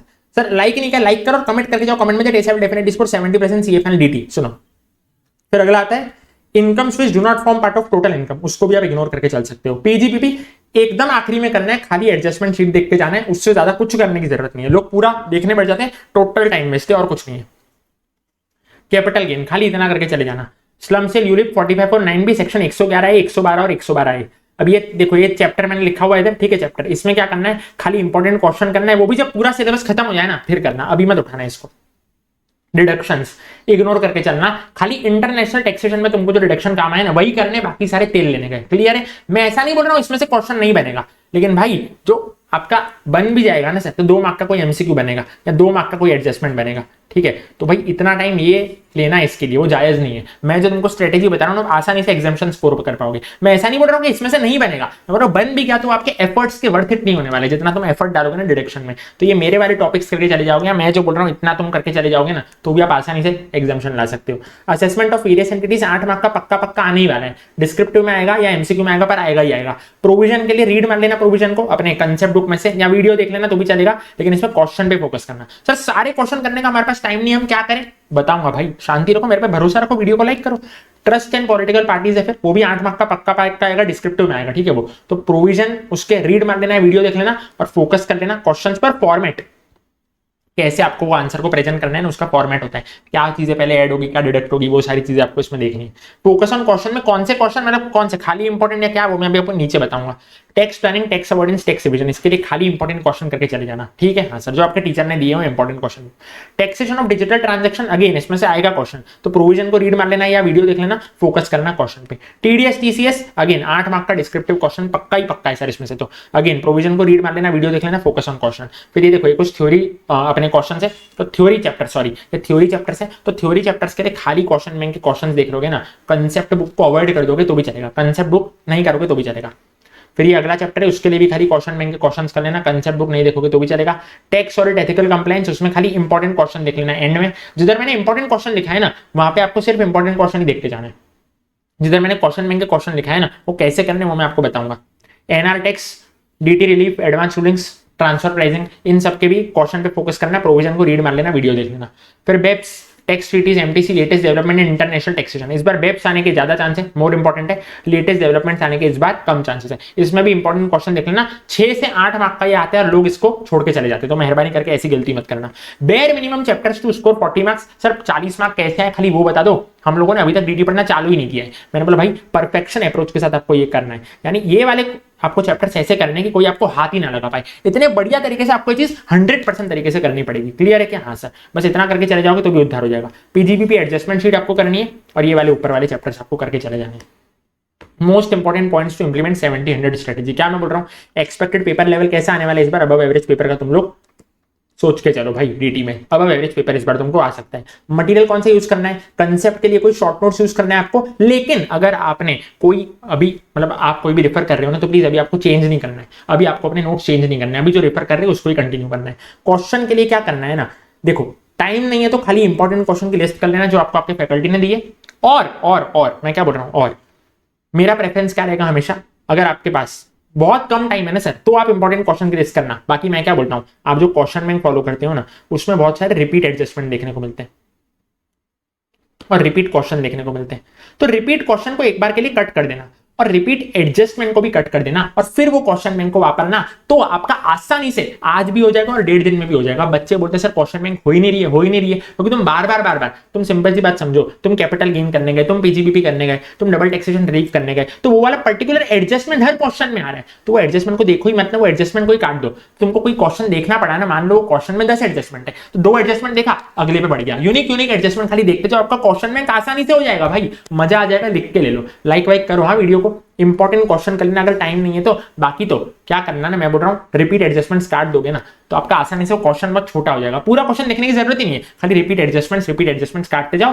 क्लियर है, खाली यूनिक एडजस्टमेंट्स देखते चले जाओ। सर सीक्वेंस क्या रखेंगे, कैटेगरी 1 पे तुमको पढ़ना है इंटरनेशनल टैक्सेशन। सबसे बड़ी गलती जो लोग करते हैं ना सर, इंटरनेशनल टैक्सेशन को छोड़ के चले जाते हैं, इनकम टैक्स पे इतना फोकस करते हैं कि इंटरनेशनल टैक्सेशन करने का टाइम तक नहीं बचता। तो इंटरनेशनल टैक्सेशन बहुत ईजी है, बहुत स्कोरिंग है, तो 35 to 40 मार्क्स का उसमें से आएगा सर, आउट ऑफ 118 मार्क्स का पेपर। तो मेहरबानी करके हाथ जोड़ रहा हूं, तुम्हारे इंटरनेशनल टैक्सेशन करना ही है। कैटेगरी 2 ये मैं आपको श्योर शॉर्ट मार्क्स दिलाएगा। कैटेगरी 2 में से आपको श्योर शॉर्ट क्वेश्चन आने वाले हैं, श्योर शॉर्ट। 118 मार्क के पेपर में से 20 से 24 मार्क का कंटेंट आपको इसमें से देखने को मिलेगा। Assessment of various entities, trust and political parties, TDS TCS, ठीक है सर। हाँ, और कैटेगरी 3 पे फिर आपको अदर चैप्टर्स करने, फॉलो अबाउट टेबल, यानी अबाउट टेबल जो मैंने तुमको दिया है ना सर, अबाउट टेबल के हिसाब से करना है। यानी मैंने बोला उसमें पीजीबीपी एट लास्ट करना है, ओनली एडजस्टमेंट शीट तो उतना ही करना है। इसमें मैंने बोला इंपॉर्टेंट क्वेश्चन तो उतना ही करना है, कैपिटल गेन में इतना बोला इतना ही करना है, ठीक है। अदर टॉपिक्स फिर आपको करने हैं, लेकिन पहले आपको कैटेगरी 1 और 2 को खत्म करना है, क्लियर है। हाँ सर, पहले इनकम टैक्स नहीं करना, पहले इंटरनेशनल टैक्सेशन करना है। सर केस लॉस को इग्नोर करते हुए चलना, 4 मार्क के आएंगे, 4 से लेके 8 मार्क के आएंगे मैं बोलता हूँ, लेकिन एम करो परफेक्शन के लिए। वो टाइम पास करने से अच्छा डिवोट करो वो टाइम रिवीजन को, रिवाइज करो बार बार उसको, आपके आसानी से आ जाएंगे। मैं बोलता हूँ 118 मार्क के पेपर में से 8 मार्क के आ भी गए तो 110 मार्क का पेपर तो अभी भी तुम्हारे हाथ में है ना, तो केस लॉ को इग्नोर करते हुए चल सकते हो। पीजीबीपी क्वेश्चन नंबर 1 आता है, मैक्सिमम 10 मार्क आपको देके जाएगा 14 मार्क में से, ठीक है। तो ओनली एडजस्टमेंट शीट करके जाना, बाकी का आप छोड़ देना, आपको चैप्टर करने की जरूरत ही नहीं है। लास्ट प्रायोरिटी चैप्टर है वो, ठीक है। आज भी आपको आखिरी में करना है, 1.5 डेज में भी आपको आखिरी में करना है, और एग्जाम में भी आपको उसको आखिरी में अटेम्प्ट करना है। वो वाला टाइम आपको थ्योरी चैप्टर्स को देना है, क्योंकि भाई 3/4 थ्योरी चैप्टर्स तुम कवर कर सकते हो, जो कि तुमको शॉर्ट 10 से 14 मार्क दिला के जाएंगे, वो भी लेस एफर्ट्स में, पीजीबीपी के मुकाबले लेस एफर्ट्स में तुमको दिला के जाएंगे वो 3-4 थ्योरी चैप्टर। तो प्लीज उस टाइम में 3-4 थ्योरी चैप्टर कर लेना, पीजीबीपी को एकदम लास्ट में रखना। बच्चे यही गलती करते हैं, पीजीबीपी के चक्कर में फेल हो जाते हैं, मैं आपको बता रहा हूँ। टीडीएस के रेट तुमको रोज रिवाइज करने, एग्जाम के डेट तक रोज मॉर्निंग में रिवाइज करने ही करने। बिगेस्ट मिस्टेक बड़े ध्यान से सुनो सर, बिगेस्ट मिस्टेक क्या है, इसकी पीडीएफ मैं तुमको अवेलेबल करवा दूंगा मेरे टेलीग्राम चैनल पे, सीए शंकर लखमानी करके टेलीग्राम चैनल का नाम है, उसमें मैं आपको अवेलेबल करवा दूंगा। बिगेस्ट मिस्टेक क्या है ना, बड़े ध्यान से सुनना sir, keeping international taxation for end, क्योंकि वो इजी है, शॉर्ट है, स्कोरिंग है as compared to income tax, तो मेहरबानी करके कर लेना भाई इंटरनेशनल टैक्सेशन। वापस से मैं तुमको बोल रहा हूँ, वापस से सर स्क्रिबल आपको इधर करना है और ओरल रिवीजन करना है, रिटन रिवीजन करने का टाइम जा चुका है। स्क्रिबल यानी कि आपको रफली करना है, पर्टिकुलर्स वगैरह कुछ नहीं लिखना है, डायग्राम वगैरह कुछ नहीं बनाना है, ऐसा अमाउंट का कुछ नहीं, नॉर्मली खाली फिगर्स आपको ऐसा ऊपर से लिख के जानी है। इसी बहाने आपकी रिटन प्रैक्टिस भी हो जाएगी और रफली आप ऐसे सॉल्व करना है आपको, ठीक है। हाँ सर, रफली यहाँ पे आपको पर्टिकुलर्स लिखने की जरूरत ही नहीं, फिगर्स भी ऐसा रफली लिख दिए फटाफट से। हाँ सर, रिटन प्रैक्टिस करने का टाइम जा चुका है। No need to separately practise for MCQs, MCQs की सेपरेट प्रैक्टिस करने की कोनो आवश्यकता नहीं है भाई। एमसीक्यूज की प्रैक्टिस नहीं करोगे सेपरेटली चलेगा। बीओएस पोर्टल आपको तभी देखना है जब आपका 100% सिलेबस हो गया हो, रादर वो टाइम आपको बार बार रिवीजन करने पे देना है। क्लियर है क्या? हाँ सर। मॉक्स आपको देने हैं क्या, तो मेरे बोला 60-65% सिलेबस हो गया हो ना तभी देना, नहीं तो मत देना। क्वेश्चन सॉल्विंग बहुत जरूरी है डीटी में। तुमको लग रहा हो हम कंसेप्ट के बेसिस पे पास हो जाएंगे तो ऐसा भूल जाना, ऐसे भ्रम में मत रहना। क्वेश्चन सॉल्विंग करे बिना तुम डीटी में पास नहीं हो सकते। Question solving is must, question bank करना बहुत जरूरी है उसमें। तो क्या करना है, रिपीट एडजस्टमेंट को काट के करना या खाली इंपॉर्टेंट क्वेश्चन की लिस्ट देख लेना। Focus on small topics as well, जैसे कि एमटीसी बीपीएस, मैंने बोला खाली इंपॉर्टेंट क्वेश्चन देख लेना, उसके ऊपर डायग्राम में बताया ना। हाँ सर, लेकिन प्लीज उसको देख लेना क्योंकि उसमें से डायरेक्ट क्वेश्चन आते हैं, उसमें से आईसीआई तो घुमा ही नहीं सकता है ना, पॉसिबल ही नहीं है। घुमाएगा तो बड़े चैप्टर में से, टीडीएस टीसीएस उन सब में से। मोस्ट आस्क्ड क्वेरीज बच्चों ने टेलीग्राम में मेरे को पूछी, भाई ये तो तुमको सुननी है भाई, तुम्हारे सारे डाउट्स क्लियर हो जाएंगे। पेनल्टीज एंड टाइम लिमिट्स, इसका तुमको एक चार्ट बनाना है, कोई फैकल्टी बना के दे तो अच्छा है, नहीं तो तुमको खुद को बनाना है और उसको रोज रिवाइज करना है एग्जाम तक, इंपॉर्टेंट है एमसीक्यू पर्पस के लिए। ठीक है सर? हाँ सर।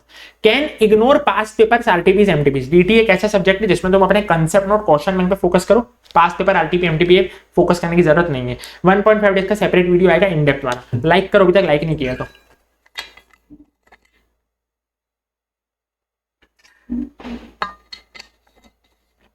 महान लोग दिन में पटाखे फूट रहे हैं, क्या बोलूं मैं इनको, दिन में पटाखे फूट रहे हैं। Not able to apply provision in case study, sir पढ़ लिया प्रोविजन, केस स्टडी में मैं उसको अप्लाई नहीं कर पा रहा हूं।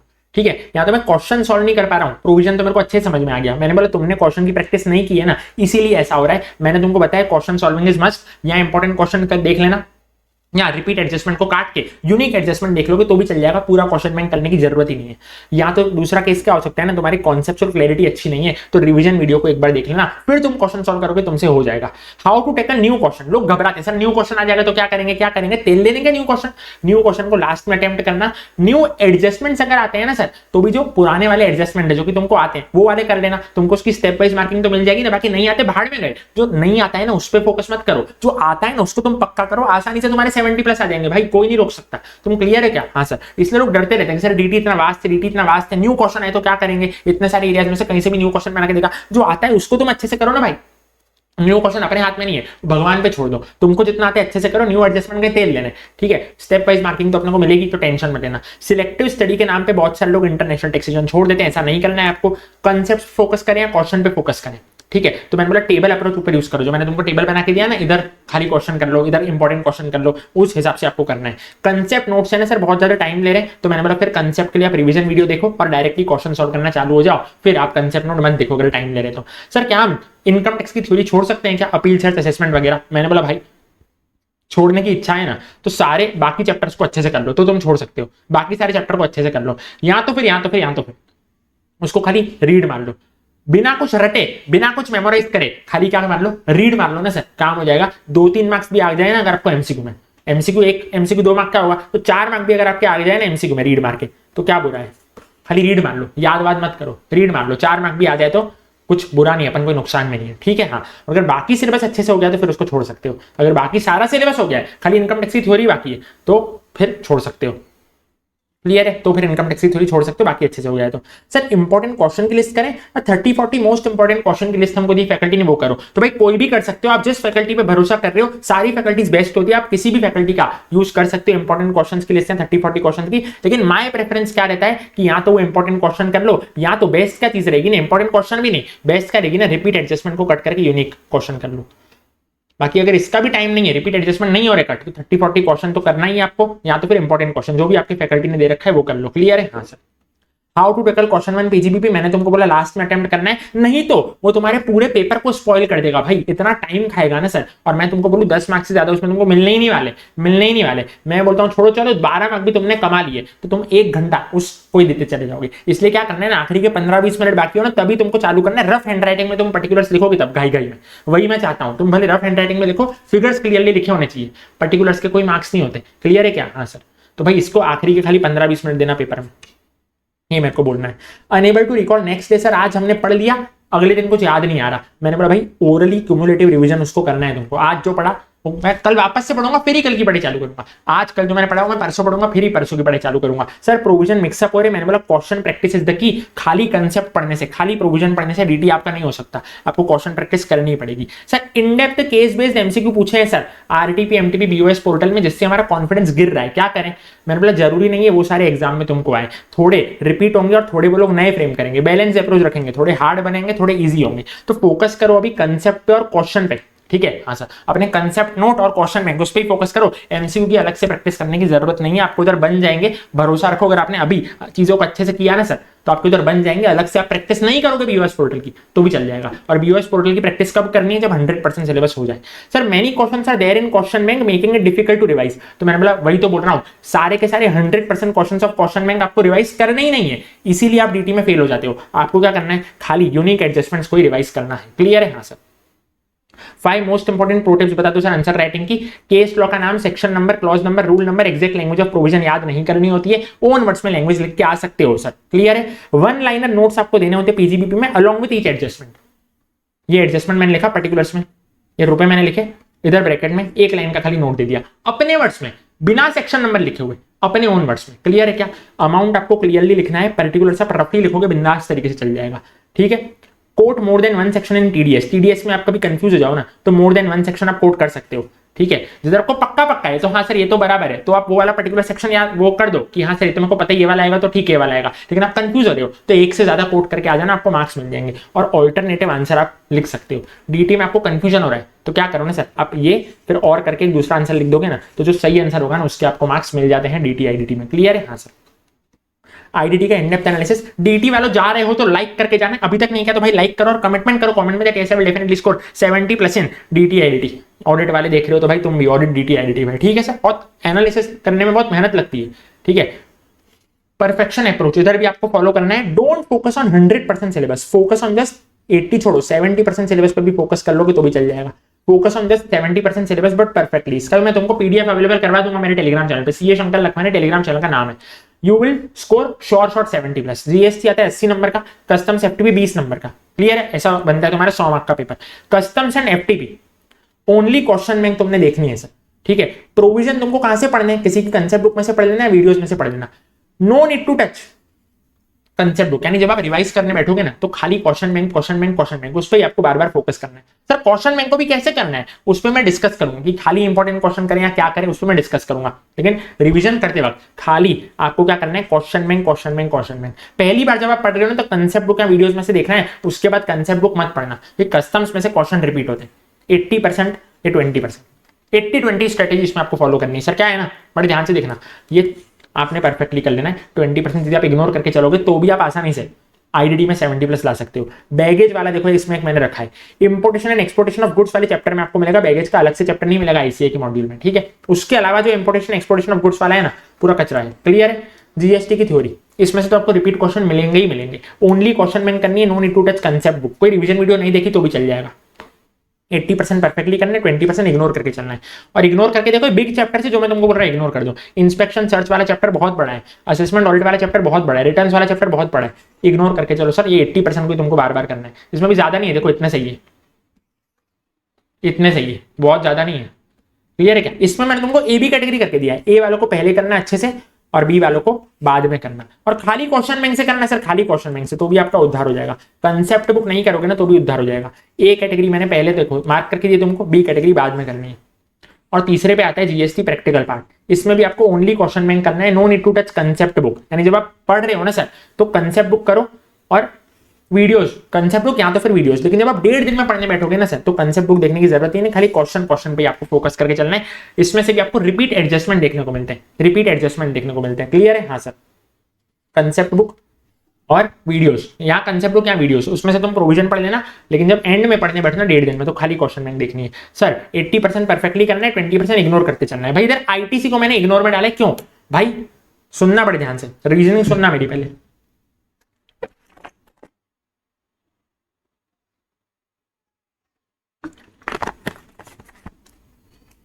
आईटीसी में से क्वेश्चन आने ही आने वाला है। क्वेश्चन नंबर 1 14 मार्क्स का, और कभी कभी क्वेश्चन नंबर 2A में भी आ जाता है, कभी कभी लगभग 6 मार्क के आसपास का। क्लियर है। हाँ सर, तो क्वेश्चन नंबर 1 में तो आएगा ही आएगा और क्वेश्चन 2A में भी आ सकता है। लेकिन मैं क्या बोल रहा हूँ सर, क्वेश्चन 2A में जो आता है ना सर, या तो दूसरा भी एक डिस्क्रिप्टिव क्वेश्चन बन के आता है, तो वो बेसिक क्वेश्चन में से आता है। टोटल जो मतलब वो मेन वाला क्वेश्चन होता है ना आईटीसी कंप्यूटेशन वाला, वो हमेशा क्वेश्चन 1 में ही आता है। तो उसके कुछ बेसिक क्वेश्चन होते हैं, पता है आईटीसी कब मिलता है कब नहीं मिलता है, क्रेडिट कब मिलती है कब नहीं मिलती है, वो सारे बेसिक क्वेश्चन आपको करके जाने हैं। टारगेट आपका होना चाहिए भाई वो 14 में से खाली 4 मार्क ले आऊं मैं, जो क्वेश्चन नंबर 1 है ना उसमें खाली 14 में से 4 मार्क आ जाए ना तो भी सही है। बाकी आईटीसी आप इग्नोर कर देना सर, क्योंकि 14 मार्क के लिए जो आपकी मेहनत जाएगी ना वो बहुत ज्यादा होगी। तो जो मैंने तुमको अप्रोच पीजीबी में बताया, आज आईटीसी को आखिरी में करना है, 1.5 डेज में आईटीसी को आखिरी में करना है, और एग्जाम लिखते वक्त भी आखिरी के 15-20 मिनट देना है आपको आईटीसी को, 15-20 मिनट। पर्टिकुलर्स रफली लिख के आओगे बिंदास तरीके से चल जाएगा, बिंदास तरीके से चल जाएगा। पर्टिकुलर्स रफली लिखना है और जो अमाउंट है वो क्लियरली लिखना है, ठीक है। हाँ सर, लेकिन एकदम आखिरी में उसको करना है। 1.5 डेज में भी अगर आपने अभी आईटीसी लेके बैठ गए आपका पूरा आईडीटी खराब हो जाएगा। आईटीसी अगर आपने आज पकड़ लिया ना आपका पूरा आईडीटी खराब हो जाएगा। तो प्लीज ऐसा मत करना, ठीक है सर। खाली बेसिक क्वेश्चन करके चले जाओगे तो भी आपका उद्धार हो जाएगा। जो होता है ना कि किसमें क्रेडिट अलाउड है किसमें क्रेडिट अलाउड नहीं है, तो कोई दूसरा डिस्क्रिप्टिव क्वेश्चन आया तो बन जाएगा, ठीक है। और अभी तक मेरे को पता है आपने आईटीसी थोड़ा बहुत तो पढ़ाई होगा, तो आपको उसके बेसिस पे भी 3-4 नंबर तो आ जाएंगे। तो यही आपका एम रहना चाहिए। मेरे आईडीटी में आए थे 71 मार्क्स, जिसमें से आईटीसी के मार्क्स थे खाली 3 नंबर, 3 या 4 नंबर, तुम समझ रहे हो क्या। तो भी मेरे आराम से 71 आ गए थे। वो 3-4 नंबर को हटा भी दो तो मेरा एग्जामिशन बन ही रहा था। तो ऐसा नहीं है कि आईटीसी आपको करना ही पड़ेगा। और कभी कभी मिक्स्ड क्वेश्चन आता है तो उसमें सप्लाई का पॉइंट होता है, प्लेस ऑफ सप्लाई का एग्जामिशन का, तो जो आपने उसमें पढ़ा है तो आपको इधर काम आ ही जाता है। देखो 80% परफेक्टली आपको करना है, ठीक है। रिफंड वाला चैप्टर है ना, पूरा चैप्टर करने की जरूरत नहीं है। रूल 89(4), 89(5) के सम्स कर लेना, एक्सेप्शंस ऑफ अनजस्ट एनरिचमेंट का क्वेश्चन कर लेना, आपका काम हो जाएगा। अब bare minimum chapters to score 40 marks, IDT अभी तक चालू नहीं किया है, क्या करें। मैंने बोला ये खाली अगर आप चैप्टर कर रहे हो ना तो 100% तरीके से करना है कि ये चैप्टर में से तो कोई भी क्वेश्चन आ जाए, कोई आपको हरा ही ना सके। यानी इसमें जो आपको लिस्ट करनी है ना, इसमें आपको क्या करना है 100% क्वेश्चंस ऑफ क्वेश्चन बैंक। अगर आप खाली इतना करके जा रहे हो ना, बेयर मिनिमम चैप्टर आपको परफेक्शन के साथ करना है। जीएसटी का प्रैक्टिकल पार्ट यानी कि ये 80% वाला प्रैक्टिकल पार्ट। क्लियर है। हाँ सर, कस्टम्स के 4 चैप्टर जो मैंने आपको ऊपर इंपॉर्टेंट क्वेश्चन में बताया, तो इंपॉर्टेंट वाली लिस्ट में बताया ना तुमको मैंने 80% और 20%, तो उसमें से वो 4 चैप्टर मैंने डाले थे 80% में, वो तुमको करना है 80% वाला पार्ट। और थ्योरी में खाली 3 chapter, demand recovery, offence penalties और रजिस्ट्रेशन, ठीक है। और एथिकल एस्पेक्ट्स, वो ऑफेंस पेनल्टीज का ही पार्ट है। इतना भी तुमने कर लिया ना सर, परफेक्शन अप्रोच है 100%। आपको कंसेप्ट नोट्स पढ़ने, क्वेश्चन नहीं पढ़ना है, आप आसानी से पास हो जाओगे आईडीटी में। Most important points to implement 70-100 strategy, बड़े ध्यान से सुनना सर। एक्सपेक्टेड पेपर लेवल, गला सूख रहा है भाई, कितनी देर से अपन लोग बैठे हुए हैं, ठीक है, लाइक कर देना भाई, लाइक करो भाई, एनालिसिस अपन ने किया है, लाइक वाइक करो। एक्सपेक्टेड पेपर लेवल मैं तुमको बताता हूँ, एवरेज पेपर रहने वाला है इस बार, क्योंकि अबव एवरेज आ गया था मई 24 के उसमें। कंसेप्ट आपको क्या करना है सर, मैंने बोला मॉड्यूल आपको रेफर नहीं करनी, आईडीटी की मॉड्यूल जो है कंसेप्चुअली बहुत अच्छी है, लेकिन 1.5 दिन में नहीं हो पाएगी, तो अभी नहीं करनी मॉड्यूल। कंसेप्ट नोट्स आपको करने लिमिटेड पेजेस के, या तो ओन नोट्स बनाओगे तो भी चलेगा। Don't change your material now, अभी जिसका मटेरियल फॉलो कर रहे हो उसको ही फॉलो करना, अभी मटेरियल चेंज करने का समय चला गया। क्वेश्चंस आपको क्या करना है ना सर, मैं बोल रहा हूँ फर्स्ट प्रेफरेंस पता है आपको क्या होना चाहिए, कि आप क्या करो ना सर, क्वेश्चन बैंक करो, लेकिन रिपीट एडजस्टमेंट्स को उसमें से काट देना। सेकंड प्रेफरेंस पे इंपॉर्टेंट क्वेश्चंस कर लो आप, यानी कि अगर आपके पास टाइम ना हो ना, तो आपके टीचर ने आपको इंपॉर्टेंट क्वेश्चन की लिस्ट दे रखी होगी, तो वो कर लेना। लेकिन मैं पता है आपको हमेशा क्या सजेस्ट करता हूं, आप ये कर सकते हो इंपॉर्टेंट क्वेश्चन, क्योंकि आपके पास अभी टाइम नहीं है, 10 दिन में एग्जाम चालू हो जाएगी, लेकिन भाई अगर आप ये कर पाओ ना तो ये करना फर्स्ट प्रेफरेंस। रिपीट एडजस्टमेंट बहुत मिलेंगे, आप प्लेस ऑफ सप्लाई पढ़ रहे हो, आप टाइम ऑफ सप्लाई पढ़ रहे हो, आप एग्जामिनेशन का चैप्टर पढ़ रहे हो सर, आप आईटीसी पढ़ रहे हो, तो भाई अगर एक क्वेश्चन में 10 एडजस्टमेंट है तो गारंटी के साथ बोल रहा हूं दूसरे क्वेश्चन में आपको सेम 5 एडजस्टमेंट तो मिल ही जाएंगे, तो 5 एडजस्टमेंट को आज ही काट दो। क्लियर है क्या? हाँ सर, तो अगले क्वेश्चन में खाली आपको बाकी के 5 एडजस्टमेंट ही करने पड़ेंगे। क्वेश्चन 2 में भी 10 एडजस्टमेंट है, 5 नए हैं, 5 रिपीट है, तो खाली 5 नए वाले ही करने पड़ेंगे। तो आप करोगे ना यूनिक एडजस्टमेंट खाली देखोगे तो आपका बहुत टाइम बच जाएगा। और डीटी आईडीटी के क्वेश्चन बैंक में तो बहुत सारे क्वेश्चन रिपीट होते हैं, तो रिपीट क्वेश्चन को काटते चले जाओ, आपका आसानी से क्वेश्चन बैंक आज भी हो जाएगा और 1.5 दिन में भी हो जाएगा, कोई टेंशन नहीं आएगी। क्लियर है क्या? हाँ सर, ये काम आपको करना है सर, रिपीट एडजस्टमेंट्स को काटते चले जाना। उसका भी टाइम नहीं है तो इंपॉर्टेंट क्वेश्चन की लिस्ट कर लेना, टेंशन नहीं है। सीक्वेंस क्या रखना है पढ़ाई का, जीएसटी थ्योरी पहले करनी है, रिपीट क्वेश्चन उसमें से पूछे जाते हैं, फिर करना है कस्टम्स तुमको, ओनली 4 चैप्टर्स उसमें करने हैं, रिपीट क्वेश्चन आर आज, और जीएसटी प्रैक्टिकल फिर करना है, उसमें से रिपीट एडजस्टमेंट्स वो लोग पूछते हैं। Repeat same to same question नहीं पूछते, रिपीट एडजस्टमेंट्स पूछते हैं। मेरे को पता है वीडियो से पहले तुम लोग पहला फोकस किस पे करते होगे ना, जीएसटी प्रैक्टिकल, पहले सप्लाई कर लिया, पहले प्लेस ऑफ सप्लाई पे, time of supply, examination, ITC ये कर लिया। मैंने बोला भाई वो सब एकदम आखिरी में करना होता है, पहले जीएसटी थ्योरी निपटाओ, फिर कस्टम्स, फिर जीएसटी प्रैक्टिकल। ऊपर मैंने जो अप्रोच बताया ना 80-20 वाला, उसके हिसाब से ही करना है, किसी में खाली क्वेश्चन बैंक यूज करनी है। जैसे मैंने बोला जीएसटी थ्योरी में खाली क्वेश्चन बैंक, क्लियर है? जीएसटी थ्योरी खाली कीवर्ड्स आपको ध्यान में रखने, खाली क्वेश्चन बैंक करनी है, no need of concept book, वो बहुत इजी होता है, बहुत स्कोरिंग होता है, आपको पक्का नंबर आ ही जाएंगे और उसमें फुल मार्क्स मिलते हैं। प्रैक्टिकल में डर क्या होता है ना, कोई भी जरा सी मिस्टेक होती है आपके मार्क्स कट जाते हैं, इसमें तो आपको फुल मार्क्स मिलते हैं। भाई जीएसटी की थ्योरी में 4 पॉइंट है एकदम इजी, 1 लाइनर वाले 4 पॉइंट याद किए, full marks. ITC less focus मैंने तुमको बताया, सेम एज पीजीबीपी, 10 मार्क के आपको मिलेंगे मैक्सिमम 14 मार्क के क्वेश्चन में। एट लास्ट करना है, एट लास्ट करना है only after you are done with 100% syllabus and revisions, ठीक है? खाली बेसिक क्वेश्चन करके जाओगे ना भाई तो भी उसमें चल जाएगा, ज्यादा फोकस करने मत बैठना पूरे क्वेश्चन पे। पहले कर रखे हैं तो बिंदास करना, लेकिन अभी जिनका नहीं हो रखा मेहरबानी करो बेसिक क्वेश्चन करके जाना। एफटीपी कैसे करें सर? एफटीपी एट लास्ट करना only after you are done with 100% syllabus plus revision, नहीं तो छोड़ देना भाई, एफटीपी बहुत टेक्निकल चीज है। रिवाइज करना theory chapters from question bank again and again, question bank में से थ्योरी चैप्टर्स को बार बार रिवाइज करना rather than focusing on ITC. Clear है? 3-4 थ्योरी चैप्टर्स आपने कर लिया ना, वो ज्यादा अच्छा है, क्योंकि वो कम मेहनत लेगा और आपको शॉर्ट मार्क्स देके जाएगा। 3-4 theory chapters will take less time than ITC, और आपको शॉर्ट मार्क्स देके जाएंगे। आईटीसी क्या है ना, कोई एरिया में कॉम्प्लेक्स बन जाता है, लेकिन थ्योरी चैप्टर्स बहुत इजी है, खाली क्वेश्चन बैंक कर लेना। मैं तो बोलता हूँ भाई कंसेप्ट नोट नहीं करोगे तो भी चलेगा। क्लियर है क्या? हाँ सर, नहीं तो भाई मैं बोल रहा हूँ खाली आप रीड कर लोगे ना theory chapters only for the sake of MCQs, तो भी आपको 4-6 नंबर तो मिल जाएंगे, 4 से 6 नंबर मिल जाएंगे। जीएसटी प्रैक्टिकल चैप्टर्स जो है ना, उसमें डोंट मेमोराइज एग्जैक्ट लैंग्वेज, लोग सप्लाई की लैंग्वेज याद करने बैठ जाते हैं। भाई तुमको एग्जाम्स आने वाले हैं, place of supply, time of supply, examination में से सम्स आने वाले हैं, तो 100% ओन लैंग्वेज तुम लिखो ना सर। नोट्स लिखने होते हैं, नोट्स वो 100% ओन लैंग्वेज में लिखने होते हैं, जो हर सम के नीचे नोट्स लिखने होते हैं ना, वो 100% ओन लैंग्वेज में लिखने होते हैं, बिना सेक्शन नंबर कोट किए। समझ रहे हो? तो भाई तुमको एग्जैक्ट लैंग्वेज याद नहीं करना है। You can't rely on just concept notes for GST practical part and customs के लिए या जीएसटी प्रैक्टिकल पार्ट के लिए। तुम सोच रहे होगे कि भाई मैं खाली कंसेप्ट नोट्स करके चले जाऊंगा तो मेरा उद्धार हो जाएगा। मैंने बोला क्वेश्चन सॉल्विंग करनी पड़ेगी, या तो फैकल्टी के इंपॉर्टेंट क्वेश्चंस कर लेना, या तो रिपीट एडजस्टमेंट्स कट करके यूनिक एडजस्टमेंट्स कर लेना, लेकिन करना ही करना है। स्क्रिबल करना, ज्यादा से ज्यादा ओरल रिविजन करना। रिटन रिविजन करने का टाइम गया सर, ओरल रिविजन करना और स्क्रिबल करना। सर स्क्रिबल क्या होता है मैंने तुमको बताया, पर्टिकुलर्स तुमको लिखना ही नहीं है, खाली फिगर्स को ऐसा रफली लिख के चले जाओ। क्लियर है? और सारे क्वेश्चन का नहीं करना, हर चैप्टर में से 1-2 इंपॉर्टेंट क्वेश्चन जो तुमको लगते हैं या जो तुम्हारे टीचर ने दिए उसको खाली फिगर्स रफली एक बार देख लेना। क्लियर है क्या? हाँ sir. No need to practice separately for MCQs, वो टाइम आप किधर डिवोट करोगे, बार बार रिवीजन करने पे आपका अच्छे से हो जाएगा। बीओएस पोर्टल आपको करना है only after entire syllabus is done. 60-65% syllabus हो गया हो तो ही मॉक्स देनी है, नहीं तो मॉक टेस्ट आपको नहीं देनी है। ये तो आपको देखनी है मोस्ट आस्क्ड क्वेरीज, बच्चों ने जो मेरे से क्वेरी पूछी। क्वेश्चन नंबर 1 को कैसे टैकल करें आईटीसी, यहाँ जो मिक्स्ड क्वेश्चन आता है, ठीक है, यहाँ आईटीसी का क्वेश्चन आएगा पूरा पूरा, मिक्स्ड क्वेश्चन आएगा। मैंने बोला एकदम लास्ट में अटेम्प्ट करना, एकदम लास्ट में अटेम्प्ट करना भाई उसको एग्जाम में, otherwise it will spoil your entire paper. कम से कम वो आधा घंटा ले लेगा, आधा पौना घंटा। आखिरी में अटेम्प्ट करोगे 15-20 मिनट देना उसको खाली, स्टार्टिंग में करोगे आपका आधा घंटा चला जाएगा। तो ऐसी गलती कर मत देना स्टार्टिंग में करने की, 15-20 मिनट करना और पर्टिकुलर्स एकदम रफली लिखोगे उस टाइम आप टेंशन में। मैं यही चाहता हूँ आप पर्टिकुलर्स रफली लिखो और आप आसानी से 100% आपका पेपर लिख के आओ, नहीं तो आपका पेपर कभी पूरा नहीं हो पाएगा। सर पास पेपर आरटीपी एमटीपी आप इग्नोर कर सकते हो, डीटी में भी आईडीटी में भी, खाली कंसेप्ट नोट क्वेश्चन बैंक पे फोकस करना। सेपरेट वीडियो आएगा 1.5 दिन का, हर बार आता है।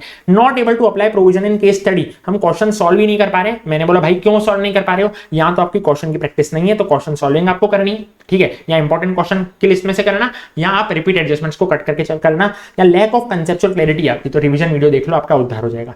Can I leave theory chapters of GST, मैंने बोला भाई डिफिकल्ट हो जाएगा आपके लिए स्कोर करना अगर पेपर टफ आया तो, क्योंकि पेपर टफ आएगा ना तो कहां से आएगा पता है, जीएसटी के प्रैक्टिकल पोर्शन में से आएगा। ITC, supply, place of supply, time of supply, exemption, value of supply. कभी भी पेपर टफ बनाएंगे ना तो उससे ही बनाएंगे।